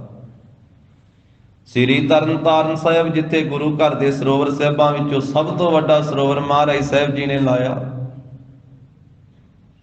ਕਿੱਡਾ ਵੱਡਾ ਸਰੋਵਰ ਸਾਹਿਬ ਹੈ, ਜਿਸ ਥਾਂ ਤੇ ਸੰਗਤਾਂ ਵੱਡੀ ਭਾਰੀ ਗਿਣਤੀ ਦੇ ਵਿੱਚ ਇਸ਼ਨਾਨ ਕਰਦੀਆਂ, ਫਿਰ ਗੁਰੂ ਕੇ ਦਰਬਾਰ ਵਿੱਚ ਨਮਸਕਾਰਾਂ ਕਰਦੀਆਂ, ਨਾਮ ਬਾਣੀ ਨਾਲ ਜੁੜਦੀਆਂ। ਇਹ ਕਿੱਡੀ ਵੱਡੀ ਵਰਖਾ ਕੀਤੀ ਸਤਿਗੁਰੂ ਜੀ ਨੇ ਉਪਦੇਸ਼ ਦੀ। ਤੇ ਨਾਮ ਰੱਖਿਆ ਸ੍ਰੀ ਤਰਨ ਤਾਰਨ ਸਾਹਿਬ। ਸੰਸਾਰ ਤੋਂ ਤਰਨ ਵਾਸਤੇ ਜਹਾਜ਼ ਮਹਾਰਾਜ ਸਾਹਿਬ ਜੀ ਨੇ ਬਣਾਇਆ, ਜਹਾਜ਼। ਔਰ ਇਸੇ ਤਰ੍ਹਾਂ ਮਹਾਰਾਜ ਸਾਹਿਬ ਜੀ ਨੇ ਨਗਰ ਦਾ ਨਾਮ ਰਖਾਇਆ ਕੀਰਤਪੁਰ ਸਾਹਿਬ। ਜਿਸ ਕੀਰਤਪੁਰ ਸਾਹਿਬ ਦੇ ਵਿੱਚ ਛੇਵੇਂ ਪਾਤਸ਼ਾਹ ਮਹਾਰਾਜ ਸਾਹਿਬ ਜੀ ਨੇ ਚੌਥਾ ਜੰਗ ਕਰਨ ਤੋਂ ਬਾਅਦ ਆਪਣੇ ਜੀਵਨ ਦੇ 10 ਸਾਲ ਸਾਧ ਸੰਗਤ ਜੀ ਮਹਾਰਾਜ ਸਾਹਿਬ ਜੀ ਨੇ ਉੱਥੇ ਬਤੀਤ ਕੀਤੇ ਕੀਰਤਪੁਰ ਸਾਹਿਬ ਦੇ ਵਿੱਚ। ਸੰਗਤਾਂ ਆਨੰਦਪੁਰ ਸਾਹਿਬ ਜਦੋਂ ਜਾਂਦੀਆਂ ਉਦੋਂ ਸਾਰੇ ਅਸਥਾਨਾਂ ਦੇ ਦਰਸ਼ਨ ਵੀ ਕਰਕੇ ਆਉਂਦੀਆਂ, ਤੇ ਕਰਨੇ ਵੀ ਜ਼ਰੂਰ ਚਾਹੀਦੇ, ਤੇ ਉੱਥੋਂ ਦਾ ਇਤਿਹਾਸ ਵੀ ਸਾਰੇ ਸਥਾਨਾਂ ਦਾ ਪੜ੍ਹਨਾ ਚਾਹੀਦਾ। ਕੀਰਤਪੁਰ ਸਾਹਿਬ ਦੇ ਵਿੱਚ ਫਿਰ ਛੇਵੇਂ ਮਹਾਰਾਜ ਸਾਹਿਬ ਜੀ ਨੇ 7ਵੇਂ ਪਾਤਸ਼ਾਹ ਨੂੰ ਗੁਰਿਆਈ ਦਿੱਤੀ, ਤੇ 7ਵੇਂ ਤੇ 8ਵੇਂ ਪਾਤਸ਼ਾਹ ਗੁਰੂ ਹਰਿਰਾਏ ਸਾਹਿਬ ਜੀ ਤੇ ਗੁਰੂ ਹਰਕ੍ਰਿਸ਼ਨ ਸਾਹਿਬ ਮਹਾਰਾਜ ਦਾ ਪ੍ਰਕਾਸ਼ ਵੀ ਕੀਰਤਪੁਰ ਸਾਹਿਬ ਦੀ ਧਰਤੀ ਤੇ ਹੋਇਆ। ਤੇ 7ਵੇਂ ਪਾਤਸ਼ਾਹ ਗੁਰੂ ਹਰਿਰਾਏ ਸਾਹਿਬ ਮਹਾਰਾਜ ਸਾਹਿਬ ਜੀ ਜੋਤੀ ਜੋਤ ਵੀ ਕੀਰਤਪੁਰ ਸਾਹਿਬ ਦੀ ਧਰਤੀ ਤੇ ਹੀ ਸਮਾਏ। 6ਵੇਂ ਪਾਤਸ਼ਾਹ ਵੀ ਉੱਥੇ ਹੀ ਜੋਤੀ ਜੋਤ ਸਮਾਏ। ਉਹਨਾਂ ਸਾਰੇ ਅਸਥਾਨਾਂ ਤੇ ਗੁਰੂ ਕੀਆਂ ਸੰਗਤਾਂ ਨਮਸਕਾਰ ਕਰਕੇ ਆਉਂਦੀਆਂ ਜਦੋਂ ਹੋਲੇ ਮਹੱਲੇ ਤੇ ਜਾਂਦੇ। ਫਿਰ ਆਨੰਦਪੁਰ ਸਾਹਿਬ, ਤੇ ਆਨੰਦਪੁਰ ਦੇ ਵਿੱਚੋਂ ਵੀ ਇਹੀ ਸਿੱਖਿਆ ਮਿਲਦੀ ਹੈ, ਕਿਉਂਕਿ ਆਨੰਦ ਇੱਕ ਬੜੀ ਵੱਡੀ ਅਵਸਥਾ ਦਾ ਨਾਮ ਹੈ। ਆਨੰਦ ਗੁਰੂ ਸਾਹਿਬ ਦੇ ਮਿਲਾਪ ਵਿੱਚੋਂ ਮਿਲਦਾ ਹੈ। ਆਨੰਦਪੁਰ ਸਾਹਿਬ ਦੀ ਧਰਤੀ, ਜਿਸ ਨਗਰ ਦਾ ਨਾਂ ਹੀ ਆਨੰਦਪੁਰ ਹੈ, ਉਹ ਪੁਰੀ ਹੈ ਜਿਹੜੀ ਆਨੰਦ ਦੀ ਪੁਰੀ ਹੈ। ਆਨੰਦ, ਤੇ ਆਨੰਦ ਕਦੋਂ ਪ੍ਰਾਪਤ ਹੁੰਦਾ ਹੈ? ਗੁਰੂ ਗ੍ਰੰਥ ਸਾਹਿਬ ਜੀ ਦੀ ਇੱਕ ਬਾਣੀ ਦਾ ਨਾਮ ਹੀ ਆਨੰਦ ਹੈ, ਜਿਸ ਨੂੰ ਆਪਾਂ ਸ਼ਰਧਾ ਨਾਲ ਭਾਵਨਾ ਨਾਲ ਸ੍ਰੀ ਆਨੰਦ ਸਾਹਿਬ ਕਹਿੰਦੇ ਹਾਂ। ਕਹਿਣਾ ਵੀ ਚਾਹੀਦਾ ਹੈ, ਹਰ ਮੌਕੇ ਤੇ ਪੜ੍ਹੀ ਜਾਂਦੀ ਹੈ। ਤੇ ਆਨੰਦ ਕਦੋਂ ਮਿਲਦਾ ਹੈ? ਮਹਾਰਾਜ ਕਹਿੰਦੇ ਆਨੰਦ ਭਇਆ ਮੇਰੀ ਮਾਏ ਸਤਿਗੁਰੂ ਮੈਂ ਪਾਇਆ। ਜਦੋਂ ਸਤਿਗੁਰੂ ਪਾਇਆ, ਜਦੋਂ ਸਤਿਗੁਰੂ ਦੀ ਪ੍ਰਾਪਤੀ ਹੋਈ, ਉਦੋਂ ਆਨੰਦ ਮਿਲਿਆ। ਤੇ ਆਨੰਦਪੁਰ ਸਾਹਿਬ ਦੇ ਵਿੱਚ ਮਹਾਰਾਜ ਸਾਹਿਬ ਨੇ ਖਾਲਸੇ ਦੀ ਸਾਜਨਾ ਕੀਤੀ ਹੈ, ਔਰ ਮਹਾਰਾਜ ਸਾਹਿਬ ਨੇ ਆਪਣੇ ਸਿੱਖ ਨੂੰ ਆਨੰਦ ਦਾ ਵਾਸੀ ਬਣਾਇਆ, ਆਨੰਦ ਦੀ ਅਵਸਥਾ ਤੇ ਪਹੁੰਚਾਇਆ। ਉਹ ਅਵਸਥਾ ਜਿੱਥੇ ਦੁਨੀਆ ਦੇ ਸਾਰੇ ਝੰਬੇਲੇ ਥੱਲੇ ਰਹਿ ਜਾਂਦੇ ਹਨ, ਦੁਨੀਆ ਦਾ ਸਾਰਾ ਰੌਲਾ ਰੱਪਾ ਥੱਲੇ ਰਹਿ ਜਾਂਦਾ ਹੈ, ਤੇ ਆਨੰਦ ਉਹ ਉੱਚੀ ਅਵਸਥਾ ਦਾ ਨਾਮ ਹੈ। ਖੁਸ਼ੀ ਗਮੀ ਲਾਭ ਹਾਨੀ ਉਸਤਤੀ ਨਿੰਦਿਆ ਵਾਧਾ ਘਾਟਾ ਸਭ ਕੁਝ ਥੱਲੇ ਰਹਿ ਜਾਂਦਾ। ਆਨੰਦ ਉਹ ਹੈ, ਮਹਾਰਾਜ ਸਾਹਿਬ ਜੀ ਕਹਿੰਦੇ ਜਿੱਥੇ ਸਭ ਕੁਝ ਬਰਾਬਰ ਪ੍ਰਤੀਤ ਹੁੰਦਾ, ਫਿਰ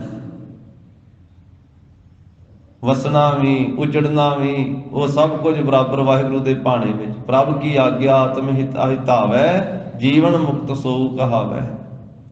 ਤੈਸਾ ਹਰਖ ਤੈਸਾ ਉਸ ਸੋਗ ਸਦਾ ਆਨੰਦ ਤਹਿ ਨਹੀਂ ਵਿਯੋਗ। ਤੈਸਾ ਸਵਰਨ ਤੈਸੀ ਉਸ ਮਾਟੀ, ਉਹੋ ਜਿਹਾ ਸੋਨਾ ਉਹੋ ਜਿਹਾ ਮਿੱਟੀ ਫਿਰ ਉਥੇ। ਤੈਸਾ ਅੰਮ੍ਰਿਤ ਤੈਸੀ ਬਿਖ ਖਾਟੀ, ਤੈਸਾ ਮਾਨ ਤੈਸਾ ਅਭਿਮਾਨ। ਭਾਵੇਂ ਵਡਿਆਈ ਹੋਵੇ ਤੇ ਭਾਵੇਂ ਨਿੰਦਿਆ ਹੋਵੇ, ਇੱਕ ਰਸ। ਤੈਸਾ ਰੰਕ ਤੈਸਾ ਰਾਜਾਨ, ਉਥੇ ਰਾਜਾ ਪੁਣਾ ਵੀ ਤੇ ਰੰਕ ਪੁਣਾ ਵੀ ਬਰਾਬਰ ਹੀ ਹੈ। ਐਸੀ ਜੀਵਨ ਮੁਕਤੀ ਦੀ ਅਵਸਥਾ ਉਹ ਆਨੰਦਪੁਰੀ ਦਾ ਵਾਸੀ ਹੈ, ਗੁਰੂ ਕਾ ਸਿੰਘ, ਗੁਰੂ ਕਾ ਸਿੱਖ। ਤਾਂ ਇਹ ਬਖਸ਼ਿਸ਼ਾਂ ਮਹਾਰਾਜ ਸਾਹਿਬ ਜੀ ਨੇ ਕੀਤੀਆਂ, ਇਹ ਝੜੀ ਗੁਰੂ ਸਾਹਿਬ ਜੀ ਨੇ ਲਾਈ, ਇਹ ਮੀਂਹ ਸਤਿਗੁਰੂ ਜੀ ਨੇ ਪਾਇਆ। ਐਸੀ ਮਹਾਰਾਜ ਸਾਹਿਬ ਜੀ ਨੇ ਇਹ ਵਰਖਾ ਦੀ ਰੁੱਤ ਸਾਧ ਸੰਗਤ ਜੀ, ਰੁੱਤ ਬਰਸ ਸੁਹੇਲੀਆ ਸਾਵਣ ਭਾਦਵੇ ਆਨੰਦ ਜੀਓ। ਪੰਜਵੇਂ ਪਾਤਸ਼ਾਹ ਮਹਾਰਾਜ ਸਾਹਿਬ ਜੀ ਨੂੰ ਇੱਕ ਵਾਰੀ ਸਿੱਖਾਂ ਨੇ ਬੇਨਤੀ ਕਰਕੇ ਪੁੱਛਿਆ ਵੀ ਸਤਿਗੁਰੂ ਜੀ ਆਪ ਕਿਰਪਾ ਕਰਕੇ ਦੱਸੋ ਗੁਰਬਾਣੀ ਦੇ ਕੀਰਤਨ ਦਾ ਤੇ ਗੁਰਬਾਣੀ ਦੀ ਕਥਾ ਦਾ ਕੀ ਮਹਾਤਮ ਹੈ। ਸਤਿਗੁਰੂ ਕਹਿਣ ਲੱਗੇ ਮਹਾਤਮ ਤਾਂ ਬੇਅੰਤੀ ਹੈ। ਜਿਵੇਂ ਅੰਮ੍ਰਿਤ ਬਾਣੀ 'ਚ ਵੀ ਮਹਾਰਾਜ ਸਾਹਿਬ ਜੀ ਨੇ ਕੀਰਤਨ ਦਾ ਮਹਾਤਮ ਤੇ ਕਥਾ ਦਾ ਮਹਾਤਮ ਕਿੰਨਾ ਦੱਸਿਆ। ਪਾਰ ਬ੍ਰਹਮ ਹੋਆ ਸਹਾਈ ਕਥਾ ਕੀਰਤਨ ਸੁਖਦਾਈ, ਐਸਾ ਕੀਰਤਨ ਕਰ ਮਨ ਮੇਰੀ ਹਉ ਹਾਂ ਜੋ ਕਾਮ ਤੇਰਾ, ਵੈਰ ਵਿਰੋਧ ਮਿਟਾਏ ਤੇ ਮਨ ਤੇ ਹਰ ਕੀਰਤਨ ਗੁਰਮੁਖ ਜੋ ਸੁਣਤੇ, ਕਲ ਯੁਗ ਮਹਿ ਕੀਰਤਨ ਪ੍ਰਧਾਨਾ ਗੁਰਮੁਖ ਜਪੀਐ ਲਾਏ ਧਿਆਨਾ, ਆਪ ਧਰੈ ਸਗਲੇ ਕੁਲ ਤਾਰੇ ਹਰ ਦਰਗਹਿ ਪਤ ਸਿਉ ਜਾਏਦਾ। ਕਥਾ ਦੀ ਮਹਿਮਾ ਵੀ ਕਿੰਨੀ ਕੀਤੀ ਹੈ। ਸਭ ਤੇ ਉਤਮ ਹਰ ਕੀ ਕਥਾ ਨਾਮ ਸੁਣਤ ਦਰਦ ਦੁਖ ਲੱਥਾ। ਇਤਿਹਾਸ ਵਿੱਚ ਬਚਨ ਆਇਆ ਹੈ। ਮਹਾਰਾਜ ਸਾਹਿਬ ਕਹਿਣ ਲੱਗੇ ਵੀ ਸੁਣੋ ਮਹਾਨ ਕਥਾ ਕੋ ਫਲ ਹੈ। ਗਰੀਬ ਨਵਾਜ ਕਹਿਣ ਲੱਗੇ ਵੀ ਕਥਾ ਦਾ ਮਹਾਨ ਫਲ, ਕੀਰਤਨ ਦਾ ਵੀ ਮਹਾਨ ਫਲ। ਗਰੀਬ ਨਵਾਜ ਨੇ ਫਰਮਾਇਆ, ਕਹਿਣ ਲੱਗੇ ਗੁਰਬਾਣੀ ਦਾ ਕੀਰਤਨ ਤੇ ਐਸਾ ਹੈ, ਭਾਵਨਾ ਨਾਲ ਕੋਈ ਗੁਰੂ ਕੀ ਬਾਣੀ ਦਾ ਕੀਰਤਨ ਕਰੇ, ਸ਼ਰਧਾ ਨਾਲ ਗੁਰੂ ਕੀ ਬਾਣੀ ਗਾਵੇ, ਸ਼ਰਧਾ ਨਾਲ ਸੁਣੇ, ਜਿਵੇਂ ਜ਼ੋਰ ਦਾ ਮੀਂਹ ਪੈਂਦਾ, ਛੜਾਕੇ ਦਾ ਮੋਹਲੇ ਧਾਰ ਮੀਂਹ ਪੈਂਦਾ ਤੇ ਜ਼ੋਰ ਦਾ ਮੀਂਹ ਪਵੇ ਤੇ ਸਭ ਘੱਟਾ ਮਿੱਟੀ ਕੱਖ ਕਾਣ ਰੋੜ ਕੇ ਲੈ ਜਾਂਦਾ, ਗਲੀਆਂ ਸਾਫ਼ ਕਰ ਦਿੰਦਾ। ਗੁਰੂ ਕੀ ਬਾਣੀ ਦਾ ਕੀਰਤਨ ਐਸਾ ਹੈ, ਇਹ ਹਿਰਦੇ ਦੇ ਸਾਰੇ ਵਿਕਾਰ ਹੂੰਝ ਕੇ ਹੀ ਲੈ ਜਾਂਦਾ, ਰੋੜ ਕੇ ਹੀ ਲੈ ਜਾਂਦਾ।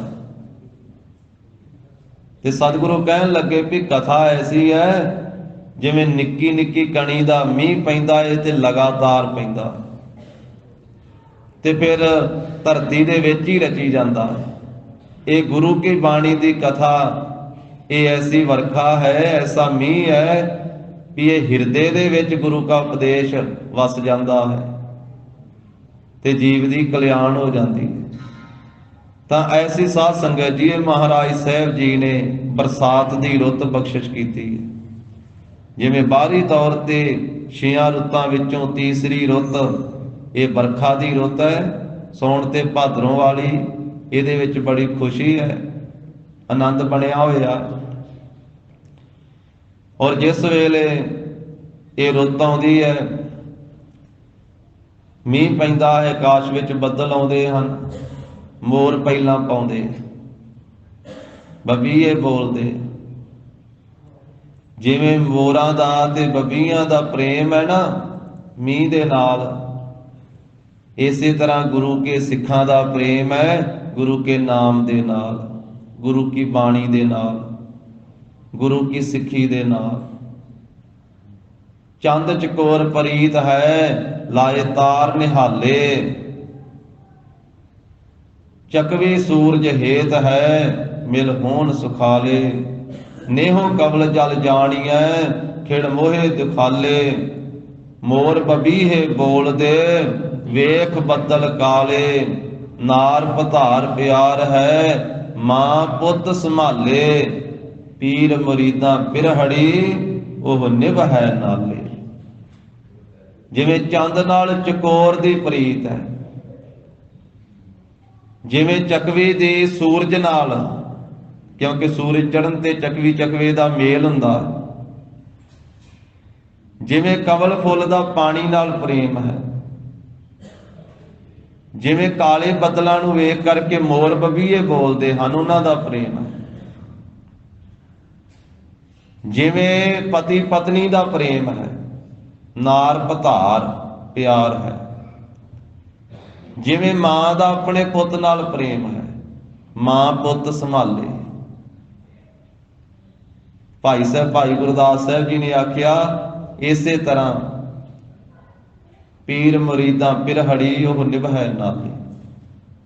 ਪੀਰ ਦੇ ਨਾਲ ਮੁਰੀਦਾਂ ਦੀ ਜਿਹੜੀ ਪ੍ਰੀਤੀ ਹੈ ਉਹ ਸਦਾ ਨਾਲ ਨਿਭਣ ਵਾਲੀ ਹੈ।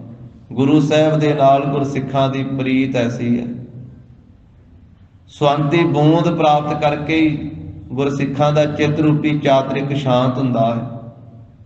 ਨਹੀਂ ਤੇ ਬੇਨਤੀਆਂ ਕਰੀ ਜਾਂਦਾ, ਮੇਰਾ ਮਨ ਲੋਚਾ ਹੈ ਗੁਰ ਦਰਸ਼ਨ ਤਾਈ। ਬਿਲਪ ਕਰੇ ਚਾਤ੍ਰਿਕ ਕੀ ਨਿਆਈ। ਤ੍ਰਿਖਾ ਨਾ ਉਤਰੈ ਸਾਂਤ ਨਾ ਆਵੈ, ਬਿਨ ਦਰਸ਼ਨ ਸੰਤ ਪਿਆਰੇ ਜੀ। ਭਾਵੇਂ ਦਰਿਆ ਭਰੇ ਹੋਏ ਆ ਪਾਣੀ ਦੇ ਨਾਲ, ਸਮੁੰਦਰ ਭਰੇ ਹੋਏ ਆ, ਨਦੀਆਂ ਭਰੀਆਂ ਹੋਈਆਂ, ਪਰ ਬਬੀਏ ਨੂੰ ਸਵੰਤੀ ਬੂੰਦ ਹੀ ਚਾਹੀਦੀ ਹੈ। ਇਸੇ ਤਰ੍ਹਾਂ ਗੁਰੂ ਕੇ ਸਿੱਖ ਦਾ ਚਿੱਤ ਰੂਪੀ ਬਬੀਆ, ਚਿੱਤ ਰੂਪੀ ਚਾਤ੍ਰਿਕ, ਉਹ ਨਾਮ ਦੀ ਕਣੀ ਮੰਗਦਾ ਹੈ ਕਿ ਸਤਿਗੁਰੂ ਇੱਕ ਕਣੀ ਬਖਸ਼ ਦਿਓ, ਇੱਕ ਕਣੀ ਹਿਰਦੇ ਵਿੱਚ ਵਸਾ ਦਿਓ, ਇੱਕ ਅੱਖਰ ਹੀ ਵਸਾ ਦਿਓ, ਇੱਕ ਸ਼ਬਦ ਹੀ ਬਖਸ਼ ਦਿਓ। ਇੱਕ ਕਣੀ ਸਿੱਪੀ ਵਿੱਚ ਪੈ ਜਾਵੇ, ਸਿੱਪੀ ਦਾ ਮੂੰਹ ਬੰਦ ਹੋ ਜਾਂਦਾ, ਮੋਤੀ ਪੈਦਾ ਹੋ ਜਾਂਦਾ, ਸਵੰਤੀ ਬੂੰਦ ਪੈ ਜਾਵੇ ਉਹਦੇ ਵਿੱਚ। ਨਛੱਤਰ ਦੀ ਵਰੀ ਹੋਈ ਸਵੰਤੀ ਬੂੰਦ ਬਬੀਏ ਦੇ ਮੁਖ ਵਿੱਚ ਪੈਂਦੀ ਹੈ, ਉਹਦੀ ਪਿਆਸ ਬੁਝ ਜਾਂਦੀ ਹੈ। ਨਾਮ ਦੀ ਕਣੀ ਜਿਸ ਵੇਲੇ ਹਿਰਦੇ 'ਚ ਪੈ ਜਾਵੇ, ਸ਼ਾਂਤੀ ਪ੍ਰਾਪਤ ਹੋ ਜਾਂਦੀ ਹੈ। ਕਿਨਕਾ ਏਕ ਜਿਸ ਜੀ ਬਸਾਵੈ, ਤਾਂ ਕਿ ਮਹਿਮਾ ਗਨੀ ਨਾ ਆਵੈ। ਆਏ ਪ੍ਰਭ ਸਰਨਾਗਤੀ, ਕਿਰਪਾ ਨਿਧ ਦਇਆਲ, ਏਕ ਅੱਖਰ ਹਰ ਮਨ ਬਸਤ, ਨਾਨਕ ਹੋਤ ਨਿਹਾਲ। ਮਾਰੇ ਇੱਕ ਅੱਖਰ ਹੀ ਮਨ ਵਿੱਚ ਵਸਾ ਦਿਓ, ਇੱਕ ਅੱਖਰ ਹੀ ਮਨ 'ਚ ਵਸ ਜਾਵੇ, ਨਿਹਾਲ ਹੋ ਜਾਈਦਾ। ਏਕ ਸ਼ਬਦ ਮੇਰਾ ਪ੍ਰਾਣ ਬਸਤ ਹੈ, ਬਾਹੁੜ ਜਨਮ ਨਾ ਆਵਾ। ਤਾਂ ਸਤਿਗੁਰੂ ਪੰਚਮ ਪਾਤਸ਼ਾਹ ਮਹਾਰਾਜ ਕਹਿੰਦੇ ਹਨ, ਜਿਵੇਂ ਇਹ ਬਾਹਰੀ ਸਾਉਣ ਭਾਦਰੋਂ ਦੇ ਮਹੀਨੇ ਦੀ ਜਿਹੜੀ ਬਰਸਾਤ ਦੀ ਰੁੱਤ ਹੈ, ਬਹੁਤ ਸੁਖਦਾਈ ਹੈ, ਸੋਭਣੀਕ ਹੈ, ਇਹਦੇ ਵਿੱਚ ਆਨੰਦ ਖੁਸ਼ੀਆਂ ਬਣਦੀਆਂ ਹਨ। ਇਸੇ ਤਰ੍ਹਾਂ ਗੁਰੂ ਰੂਪੀ ਬੱਦਲ ਉਪਦੇਸ਼ ਰੂਪੀ ਵਰਖਾ ਕਰਦੇ ਹਨ, ਤੇ ਫਿਰ ਸ਼ੌਂਕ ਅਵਸਥਾ ਪ੍ਰਾਪਤ ਹੁੰਦੀ ਹੈ, ਔਰ ਇਸੇ ਤਰ੍ਹਾਂ ਦਵੈਤ ਜਿਹੜੀ ਉਹ ਦਗਤ ਹੁੰਦੀ ਹੈ ਤੇ ਆਨੰਦ ਦੀ ਪ੍ਰਾਪਤੀ ਹੁੰਦੀ ਹੈ। ਐਸੀ ਇਹ ਉਪਦੇਸ਼ ਦੀ ਰੁੱਤ ਵੀ ਜਿਹੜੀ ਹੈ, ਇਹ ਬਹੁਤ ਆਨੰਦਦਾਇਕ ਹੈ ਜੀ। ਘਣ ਉਨਬ ਗੁਠੇ। ਘਣ ਕਹੀਏ ਬੱਦਲ, ਵਰਖਾ ਰੁੱਤ ਵਿੱਚ ਸਾਉਣ ਭਾਦਰੋਂ ਦੇ ਮਹੀਨੇ ਵਿੱਚ ਘਣ ਬੱਦਲ ਜਿਹੜੇ ਆ ਉਹ ਉਨਵ ਗੁੱਠੇ। ਉਨਵ ਕਹੀਏ ਝੁਕ ਝੁਕ ਕੇ, ਨੀਵੇਂ ਹੋ ਕਰਕੇ ਗੁੱਠੇ ਵਰਖਾ ਕਰਦੇ ਆ, ਵਸਦੇ ਵਰਸਦੇ ਆ। ਉਹ ਝੁਕ ਝੁਕ ਕੇ, ਨੀਵੇਂ ਹੋ ਕੇ, ਊਨਵ ਊਨਵੇ ਆਇਆ, ਉਹ ਝੁਕ ਝੁਕ ਕੇ ਆ ਕਰਕੇ ਵਰਸੈ ਲਾਏ ਝੜੀ, ਤਾਂ ਝੜੀ ਲੱਗਦੀ ਹੈ ਫਿਰ। ਤੋ ਇਸੇ ਤਰ੍ਹਾਂ ਘਣ ਕਹੀਏ ਸਤਿਗੁਰੂ ਰੂਪੀ ਬੱਦਲ, ਉਨਵ ਝੁਕ ਕੇ, ਨੀਵੇਂ ਹੋ ਕੇ, ਭਾਵ ਕਿਰਪਾ ਦੇ ਘਰ ਵਿੱਚ ਆ ਕਰਕੇ ਮਹਾਰਾਜ ਸਾਹਿਬ ਜੀ ਵਰਸਦੇ ਆ। ਤਰੁੱਠ ਕੇ ਮਹਾਰਾਜ ਸਾਹਿਬ ਜੀ ਉਪਦੇਸ਼ ਦੀ ਝੜੀ ਲਾਉਂਦੇ ਆ। ਬੱਦਲ ਆਪ ਆਉਂਦੇ ਨਾ, ਆਉਂਦੇ ਆ ਤੇ ਫਿਰ ਮੀਂਹ ਪਾਉਂਦੇ ਆ। ਇਸੇ ਤਰ੍ਹਾਂ ਸਤਿਗੁਰੂ ਜੀ ਆਪ ਚੱਲ ਚੱਲ ਕੇ, ਧੰਨ ਗੁਰੂ ਨਾਨਕ ਦੇਵ ਸਾਹਿਬ ਮਹਾਰਾਜ ਨੇ ਪਿੰਡਾਂ ਪਿੰਡਾਂ ਵਿੱਚ ਜਾ ਕੇ, ਸ਼ਹਿਰਾਂ ਸ਼ਹਿਰਾਂ ਵਿੱਚ ਜਾ ਕੇ, ਦੇਸ਼ਾਂ ਵਿਦੇਸ਼ਾਂ ਵਿੱਚ ਜਾ ਕੇ, ਸਮੁੰਦਰਾਂ ਟਾਪੂਆਂ 'ਚ ਜਾ ਕੇ, ਪਹਾੜਾਂ ਦੇ ਉੱਤੇ ਜਾ ਕੇ, ਕਿਹੜੇ ਥਾਂ ਤੇ ਗੁਰੂ ਨਾਨਕ ਸਾਹਿਬ ਮਹਾਰਾਜ ਨਹੀਂ ਗਏ। ਬੱਦਲਾਂ ਦੀ ਤਰ੍ਹਾਂ ਜਿਵੇਂ ਬੱਦਲ ਆਪ ਆ ਕਰਕੇ ਮੀਂਹ ਪਾਉਂਦੇ ਆ, ਸਤਿਗੁਰੂ ਨਾਨਕ ਦੇਵ ਸਾਹਿਬ ਸੱਚੇ ਪਾਤਸ਼ਾਹ ਨੇ ਆਪ ਸ੍ਰਿਸ਼ਟੀ ਨੂੰ ਜਾ ਜਾ ਕੇ ਉਪਦੇਸ਼ ਬਖਸ਼ਿਆ, ਸੰਸਾਰ ਦਾ ਭਲਾ ਕੀਤਾ ਹੈ। ਕਿਰਪਾ ਦੇ ਘਰ ਵਿੱਚ ਆ ਕਰਕੇ ਝੁਕ ਝੁਕ ਕੇ ਮਹਾਰਾਜ ਸਾਹਿਬ ਜੀ ਨੇ ਦਇਆ ਦੇ ਘਰ ਵਿੱਚ ਆ ਕਰਕੇ ਉਪਦੇਸ਼ ਦੀ ਬਰਸਾਤ ਕੀਤੀ ਹੈ। ਜਲ ਥਲ ਪੂਰਿਆ ਮਕਰੰਦ ਜੀਓ। ਜਦੋਂ ਮੀਂਹ ਪੈਂਦਾ ਹੈ ਤੇ ਜਲ ਵਾਲੇ ਥਾਂ ਤੇ ਹੋਰ ਜਿਹੜਾ ਜਲ ਭਰ ਜਾਂਦਾ ਹੈ, ਥਲ ਵਾਲੇ ਥਾਂ ਦੇ ਉੱਤੇ ਵੀ ਜਲ ਵੀ, ਥਲ ਵੀ, ਸਾਰੇ ਥਾਂ ਹੀ ਪੂਰਿਆ ਮਕਰੰਦ ਜੀਓ। ਉਂਝ ਮਕਰੰਦ ਨਾਮ ਰਸ ਦਾ ਵੀ ਹੈ, ਮਕਰੰਦ ਨਾਮ ਧੂੜੀ ਦਾ ਵੀ ਹੈ, ਪਰ ਇੱਥੇ ਮਕਰੰਦ ਨਾਮ ਪਾਣੀ ਦਾ ਹੈ। ਸੋ ਸਾਰੇ ਜਲਾਂ ਥਲਾਂ ਉੱਤੇ ਜਿਹੜਾ ਪਾਣੀ ਹੈ ਉਹ ਪੂਰਾ ਭਰ ਗਿਆ, ਜਿਸ ਵੇਲੇ ਬੱਦਲਾਂ ਨੇ ਝੁਕ ਝੁਕ ਕੇ ਬਰਸਾਤ ਕੀਤੀ ਹੈ। ਸਤਿਗੁਰੂ ਰੂਪੀ ਬੱਦਲ ਨੇ ਜਿਸ ਵੇਲੇ ਦਇਆ ਦੇ ਘਰ ਵਿੱਚ ਆ ਕੇ ਉਪਦੇਸ਼ ਦੀ ਵਰਖਾ ਕੀਤੀ ਹੈ, ਤੇ ਜਲ ਜਿਹੜੇ ਪ੍ਰੇਮੀ ਸੀ ਉਹਨਾਂ ਦੇ ਹਿਰਦੇ ਵਿੱਚ ਵੀ ਨਾਮ ਵਸਿਆ। ਥਲ ਜਿਹੜੇ ਖੁਸ਼ਕ ਥਾਂ ਸੀ ਉਹਨਾਂ ਦੇ ਉੱਤੇ ਵੀ ਕਿਰਪਾ ਕਰਕੇ ਮਹਾਰਾਜ ਨੇ ਉਹਨਾਂ ਨੂੰ ਵੀ ਲਬਾਲਬ ਅੰਮ੍ਰਿਤ ਜਲ ਦੇ ਨਾਲ, ਉਪਦੇਸ਼ ਜਲ ਦੇ ਨਾਲ ਭਾਰੀ ਦਿੱਤਾ ਹੈ। ਭਾਵੇਂ ਉਹ ਥਲ ਸੀ, ਜਦੋਂ ਮੀਂਹ ਪੈਂਦਾ ਵਾ ਤੇ ਟਿੱਬੇ ਦੇ ਉੱਤੇ ਵੀ, ਟਿੱਬਾ ਵੀ ਗਿੱਲਾ ਹੋ ਹੀ ਜਾਂਦਾ ਹੈ। ਸਤਿਗੁਰੂ ਸਾਹਿਬ ਜੀ ਨੇ ਐਸੀ ਕਿਰਪਾ ਕੀਤੀ। ਰਾਖਸ਼ਾਂ ਨੂੰ ਵੀ ਮਹਾਰਾਜ ਸਾਹਿਬ ਜੀ ਨੇ ਉਪਦੇਸ਼ ਦੇ ਕੇ ਤੇ ਦੇਵਤੇ ਬਣਾ ਦਿੱਤਾ। ਬਲਿਹਾਰੀ ਗੁਰ ਆਪਣੇ ਦਿਹਾੜੀ ਸਦਵਾਰ, ਜਿਨ ਮਾਨਸ ਤੇ ਦੇਵਤੇ ਕੀਏ ਕਰਤ ਨਾ ਲਾਗੀ ਵਾਰ। ਕੌਂਟੇ ਰਾਖਸ਼ ਨੂੰ ਵੀ ਦੇਵਤਾ ਹੀ ਬਣਾ ਦਿੱਤਾ ਮਹਾਰਾਜ ਸਾਹਿਬ ਜੀ। ਸੱਜਣ ਠੱਗ, ਸੱਜਣ ਸੰਤ ਬਣਾਤਾ ਮਹਾਰਾਜ ਸਾਹਿਬ ਨੇ। ਚੋਰੀ ਕਰਨ ਵਾਲਾ ਚੋਰ ਨਹੀਂ ਰਹਿ ਗਿਆ, ਮਹਾਰਾਜ ਨੇ ਭੂਮੀਆਂ ਸਾਧ ਬਣਾ ਦਿੱਤਾ। ਐਸਾ ਗਰੀਬ ਨਵਾਜ ਸਾਹਿਬ ਜੀ ਨੇ ਕਿਰਪਾ ਕੀਤੀ ਹੈ। ਗੁਰੂ ਸਾਹਿਬ ਜੀ ਦਾ ਅੰਮ੍ਰਿਤ ਜਾਲ ਸਭ ਥਾਵਾਂ ਦੇ ਉੱਤੇ, ਪ੍ਰੇਮੀਆਂ ਵਿੱਚ ਵੀ, ਥਲ ਖੁਸ਼ਕ ਜਿਹੜੇ ਸਨ ਉਹਨਾਂ ਦੇ ਵਿੱਚ ਵੀ ਲਬਾਲਬ ਭਰ ਗਿਆ। ਪ੍ਰਭ ਪੂਰ ਰਹਿਆ ਸਰਬ ਠਾਈ। ਗੁਰੂ ਕੀ ਕਿਰਪਾ ਦੇ ਨਾਲ ਫਿਰ ਜਗਿਆਸੂਆਂ ਨੂੰ ਇਹ ਅਵਸਥਾ ਪ੍ਰਾਪਤ ਹੋਈ ਤੇ ਉਹਨਾਂ ਨੇ ਤੱਕਿਆ ਵੀ ਪ੍ਰਭੂ ਪਰਮੇਸ਼ਰ ਸਾਰੀਆਂ ਥਾਵਾਂ ਤੇ ਪਰਿਪੂਰਨ ਹੋ ਰਿਹਾ। ਜਿਵੇਂ ਵਰਖਾ ਰੁੱਤ ਦੇ ਵਿੱਚ ਸਾਰੀਆਂ ਥਾਵਾਂ ਦੇ ਉੱਤੇ ਪਾਣੀ ਜਿਹੜਾ ਹੈ ਉਹ ਨਕਾ ਨਕ ਪੂਰਿਆ ਹੋਇਆ, ਭਰਿਆ ਹੋਇਆ ਹੈ, ਇਸੇ ਤਰ੍ਹਾਂ ਹੀ ਪਰਮੇਸ਼ਰ ਵਾਹਿਗੁਰੂ ਜੀ ਸਭ ਥਾਵਾਂ ਦੇ ਉੱਤੇ ਪਰਿਪੂਰਨ ਹੋ ਰਹੇ ਹਨ। ਹਰ ਨਾਮ ਨਵ ਨਿਧ ਗ੍ਰਿਹ ਭਰੇ। ਗੁਰੂ ਕੇ ਉਪਦੇਸ਼ ਦੇ ਨਾਲ ਹਰੀ ਪਰਮੇਸ਼ਰ ਦਾ ਨਾਮ ਪ੍ਰਾਪਤ ਹੋਇਆ ਤੇ ਫਿਰ ਜਗਿਆਸੂਆਂ ਦੇ ਹਿਰਦੇ ਰੂਪੀ ਘਰ 9 ਨਿਧੀਆਂ ਦੇ ਨਾਲ ਭਰ ਗਏ। 9 ਨਿਧੀਆਂ ਨੂੰ ਦੇਣ ਵਾਲੇ ਨਾਮ ਦੇ ਖਜ਼ਾਨੇ ਨਾਲ ਭਰ ਗਏ। ਸਿਮਰ ਸੁਆਮੀ ਅੰਤਰ ਜਾਮੀ। ਇਸ ਕਰਕੇ ਮਹਾਰਾਜ ਕਹਿੰਦੇ ਭਾਈ ਸਿਮਰਨ ਕਰੀਏ ਸੁਆਮੀ ਦਾ, ਜੋ ਸਾਰਿਆਂ ਦਾ ਮਾਲਕ ਹੈ ਤੇ ਅੰਤਰਜਾਮੀ, ਅੰਦਰ ਦੀ ਜਾਣਨ ਵਾਲਾ ਹੈ। ਕੁਲ ਸਮੂਹਾ ਸਭ ਤਰੇ। ਜਿਨ੍ਹਾਂ ਨੇ ਅੰਤਰਜਾਮੀ ਸੁਆਮੀ ਪਰਮੇਸ਼ਰ ਨੂੰ ਸਿਮਰਿਆ ਹੈ ਨਾ, ਉਹਨਾਂ ਦੀਆਂ ਸਮੂਹ ਕੁਲਾਂ ਤਰ ਗਈਆਂ। ਪਿਛਲੀਆਂ ਵੀ ਜਿਹੜੀਆਂ ਅਧੋ ਗਤੀ ਨੂੰ ਗਈਆਂ ਸੀ, ਨਰਕਾਂ ਨੂੰ ਗਈਆਂ ਸੀ, ਉਹ ਵੀ ਤਰ ਗਈਆਂ। ਅਗਲੀਆਂ ਵੀ ਤਰ ਗਈਆਂ, ਸਾਰੇ ਤਰ ਗਏ ਜਿਨ੍ਹਾਂ ਜਿਨ੍ਹਾਂ ਨੇ ਸਿਮਰਿਆ ਹੈ। ਜਿਨ ਜਿਨ ਨਾਮ ਧਿਆਇਆ ਤਿਨ ਕੇ ਕਾਜ ਸਰੇ। ਹਰ ਗੁਰ ਪੂਰਾ ਆਰਾਧਿਆ ਦਰਗਹਿ ਸੱਚ ਖਰੇ। ਇਹ ਦਾਤਾਂ ਪ੍ਰਾਪਤ ਹੋ ਗਈਆਂ, ਉਹਨਾਂ ਦੀਆਂ ਕੁਲਾਂ ਤਰ ਗਈਆਂ। ਪ੍ਰਿਯ ਰੰਗ ਜਾਗੇ ਨਹਿ ਛਿਦਰ ਲਾਗੇ। ਜਿਹੜੇ ਪਿਆਰੇ ਦੇ ਰੰਗ ਪ੍ਰੇਮ ਦੇ ਵਿੱਚ ਜਾਗ ਪਏ, ਗਿਆਨ ਜਾਗਰਤ ਦੇ ਵਿੱਚ, ਮੋਹ ਦੀ ਨੀਂਦ ਵਿੱਚੋਂ ਉਥਾਨ ਹੋ ਗਏ, ਉੱਠ ਪਏ। ਅਵਿਦਿਆ ਅਗਿਆਨਤਾ ਦੀ ਨੀਂਦ ਵਿੱਚ ਸੁੱਤੇ ਹੋਏ ਜਾਗ ਪਏ, ਪਿਆਰੇ ਦੇ ਰੰਗ ਵਿੱਚ, ਪ੍ਰੇਮ ਵਿੱਚ ਜਾਗ ਪਏ। ਮਹਾਰਾਜ ਕਹਿੰਦੇ ਜਾਗਣਾ ਜਾਗਣ ਨੀਕਾ ਹਰ ਕੀਰਤਨ ਮਹਿ ਜਾਗਣਾ। ਲਾਗਣਾ ਲਾਗਣ ਨੀਕਾ ਗੁਰ ਚਰਨੀ ਮਨ ਲਾਗਣਾ। ਇਹ ਭਾਈ ਜਾਗਣਾ ਉਹ ਚੰਗਾ ਹੈ ਜਿਹੜਾ ਗੁਰੂ ਕੇ ਕੀਰਤਨ ਦੇ ਵਿੱਚ ਜਾਗਣਾ ਹੈ, ਉਹ ਚੰਗਾ ਜਾਗਣਾ ਹੈ। ਉਂਝ ਹੀ ਜਾਗ ਕੇ ਇੱਧਰ ਉੱਧਰ ਤੁਰੇ ਫਿਰਨਾ, ਉਹ ਜਾਗਣਾ ਤੇ ਕੋਈ ਚੰਗਾ ਨਹੀਂ ਹੈ। ਜਾਗਦੀ ਤਾਂ ਬਹੁਤ ਦੁਨੀਆ ਹੈ। ਚੋਰ ਵੀ ਜਾਗਦਾ ਪਰ ਉਹਦਾ ਜਾਗਣਾ ਸਫਲਾ ਨਹੀਂ, ਉਹ ਤਾਂ ਚੋਰੀ ਕਰਨ ਵਾਸਤੇ ਜਾਗਿਆ। ਇਸੇ ਤਰ੍ਹਾਂ ਵਕਾਰੀ ਵੀ ਜਾਗਿਆ, ਉਹਦਾ ਜਾਗਣਾ ਸਫਲਾ ਨਹੀਂ, ਉਹ ਤੇ ਵਕਾਰ ਭੋਗਣ ਵਾਸਤੇ ਜਾਗਿਆ। ਹੋਰ ਲੋਕ ਵੀ ਜਾਗੇ ਹਨ ਪਰ ਉਹ ਜਾਗਣਾ ਸਫਲਾ ਨਹੀਂ। ਜਾਗਣਾ ਉਹੀ ਸਫਲਾ ਹੈ ਜਿਹੜਾ ਵਾਹਿਗੁਰੂ ਜੀ ਦੀ ਬੰਦਗੀ ਕਰਦੇ ਹੋਏ ਆ। ਭਿੰਨੀ ਰੈਨੜੀਐ ਚਾ ਮੱਕਣ ਤਾਰੇ, ਜਾਗਹਿ ਸੰਤ ਜਨਾ ਮੇਰੇ RAM ਪਿਆਰੇ। ਰਾਤ ਭਿੱਜੀ ਹੋਈ ਹੈ, RAM ਪਿਆਰੇ ਪਰਮੇਸ਼ਰ ਦੇ ਪਿਆਰੇ ਸੰਤ ਜਨ ਜਾਗ ਰਹੇ ਆ, ਪਰ ਜਾਗਦੇ ਕਿਸ ਵਾਸਤੇ ਆ? ਨਾਮ ਜਪਣ ਵਾਸਤੇ।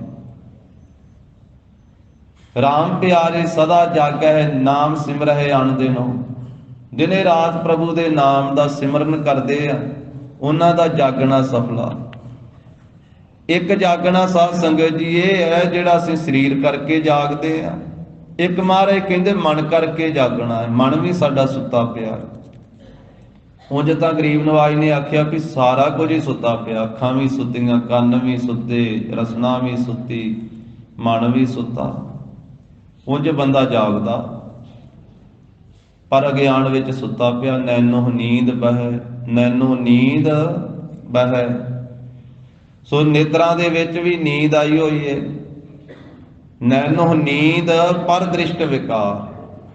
ਸ਼ਰਵਣ ਸੋਏ ਸੁਣ ਨਿੰਦ ਵਿਚਾਰ। ਕੰਨ ਸੁੱਤੇ ਪਏ ਆ ਨਿੰਦਿਆ ਦੀ ਵਿਚਾਰ ਸੁਣਨ ਵਿੱਚ, ਤੇ ਨੈਣ ਅੱਖਾਂ ਸੁੱਤੀਆਂ ਪਈਆਂ ਮਾਰੇ ਕਹਿੰਦੇ ਬਗਾਨਾ ਰੂਪ ਤੱਕਣ ਦੇ ਵਿੱਚ। ਨੈਨੋ ਨੀਂਦ ਪਰ ਦ੍ਰਿਸ਼ਟ ਵਿਕਾਰ, ਸ਼ਰਵਣ ਸੋਏ ਸੁਣ ਨਿੰਦ ਵਿਚਾਰ, ਰਸਨਾ ਸੋਈ ਲੋਭ ਮੀਠੈ ਸਾਧ, ਮਨ ਸੋਇਆ ਮਾਇਆ ਬਿਸਮਾਦ। ਸਾਰੇ ਹੀ ਮਾਰੇ ਕਹਿੰਦੇ ਸੁੱਤੇ ਪਏ ਇਸ ਘਰ ਦੇ ਵਿੱਚ। ਸਰੀਰ ਇੱਕ ਘਰ ਆ ਤੇ ਸਾਰੇ ਸੁੱਤੇ ਪਏ। ਇਸ ਗ੍ਰਹਿ ਮਹਿ ਕੋਈ ਜਾਗਤ ਰਹਿ, ਸਾਬਤ ਵਸਤੇ ਉਹ ਆਪਣੀ ਲਹਿ, ਸਗਲ ਸਹੇਲੀ ਆਪਣੇ ਰਸ ਮਾਤੀ, ਗ੍ਰਹਿ ਆਪਣੇ ਕੀ ਖਬਰ ਨਾ ਜਾਤੀ। ਜਦੋਂ ਸਾਰੇ ਸੌਂ ਗਏ ਤੇ ਫਿਰ ਜਦੋਂ ਕੋਈ ਜਾਗਦਾ ਹੀ ਨਾ ਰਿਹਾ, ਪਹਿਰਾ ਕਰਨ ਵਾਲਾ ਹੀ ਕੋਈ ਨਹੀਂ ਰਹਿ ਗਿਆ, ਤੇ ਫਿਰ ਚੋਰਾਂ ਦਾ ਦਾਅ ਲੱਗ ਗਿਆ। ਉਹਨਾਂ ਕਿਹਾ ਸੌਂ ਗਏ ਸਾਰੇ, ਲੁੱਟ ਲੋ ਜੋ ਲੁੱਟਣਾ ਹੈ। ਮੁਸਨਹਾਰ ਪੰਚ ਬਟਵਾਰੇ, ਸੂਨੇ ਨਗਰ ਪਰੇ ਠਗਹਾਰੇ, ਹੁਣ ਤੇ ਰਾਖੈ ਬਾਪ ਨਾ ਮਾਈ, ਹੁਣ ਤੇ ਰਾਖੈ ਮੀਤ ਨਾ ਭਾਈ। ਨਾ ਮਾਤਾ ਪਿਤਾ ਹੀ ਬਚਾ ਸਕਦਾ ਫਿਰ ਉਹਨਾਂ ਲੁੱਟਣ ਵਾਲਿਆਂ ਲੁਟੇਰਿਆਂ ਤੋਂ, ਨਾ ਕੋਈ ਮਿੱਤਰ ਸੱਜਣ, ਨਾ ਭੈਣ ਭਰਾ ਹੀ ਬਚਾ ਸਕਦਾ। ਦਰਬ ਸਿਆਣਪ ਨਾ ਹੋਏ ਰਹਤੇ, ਨਾ ਸਿਆਣਪ ਨਾਲ ਤੇ ਨਾ ਧਨ ਦੇ ਨਾਲ ਹੀ ਉਹਨਾਂ ਤੋਂ ਬਚਿਆ ਜਾ ਸਕਦਾ। ਪੰਜਾਂ ਤੋਂ, ਕਾਮ ਕ੍ਰੋਧ ਲੋਭ ਮੋਹ ਹੰਕਾਰ ਤੋਂ। ਦਰਬ ਸਿਆਣਪ ਨਾ ਹੋਏ ਰਹਤੇ, ਸਾਧ ਸੰਗ ਹੋਏ ਦੁਸ਼ਟ ਵਸ ਹੋਤੇ।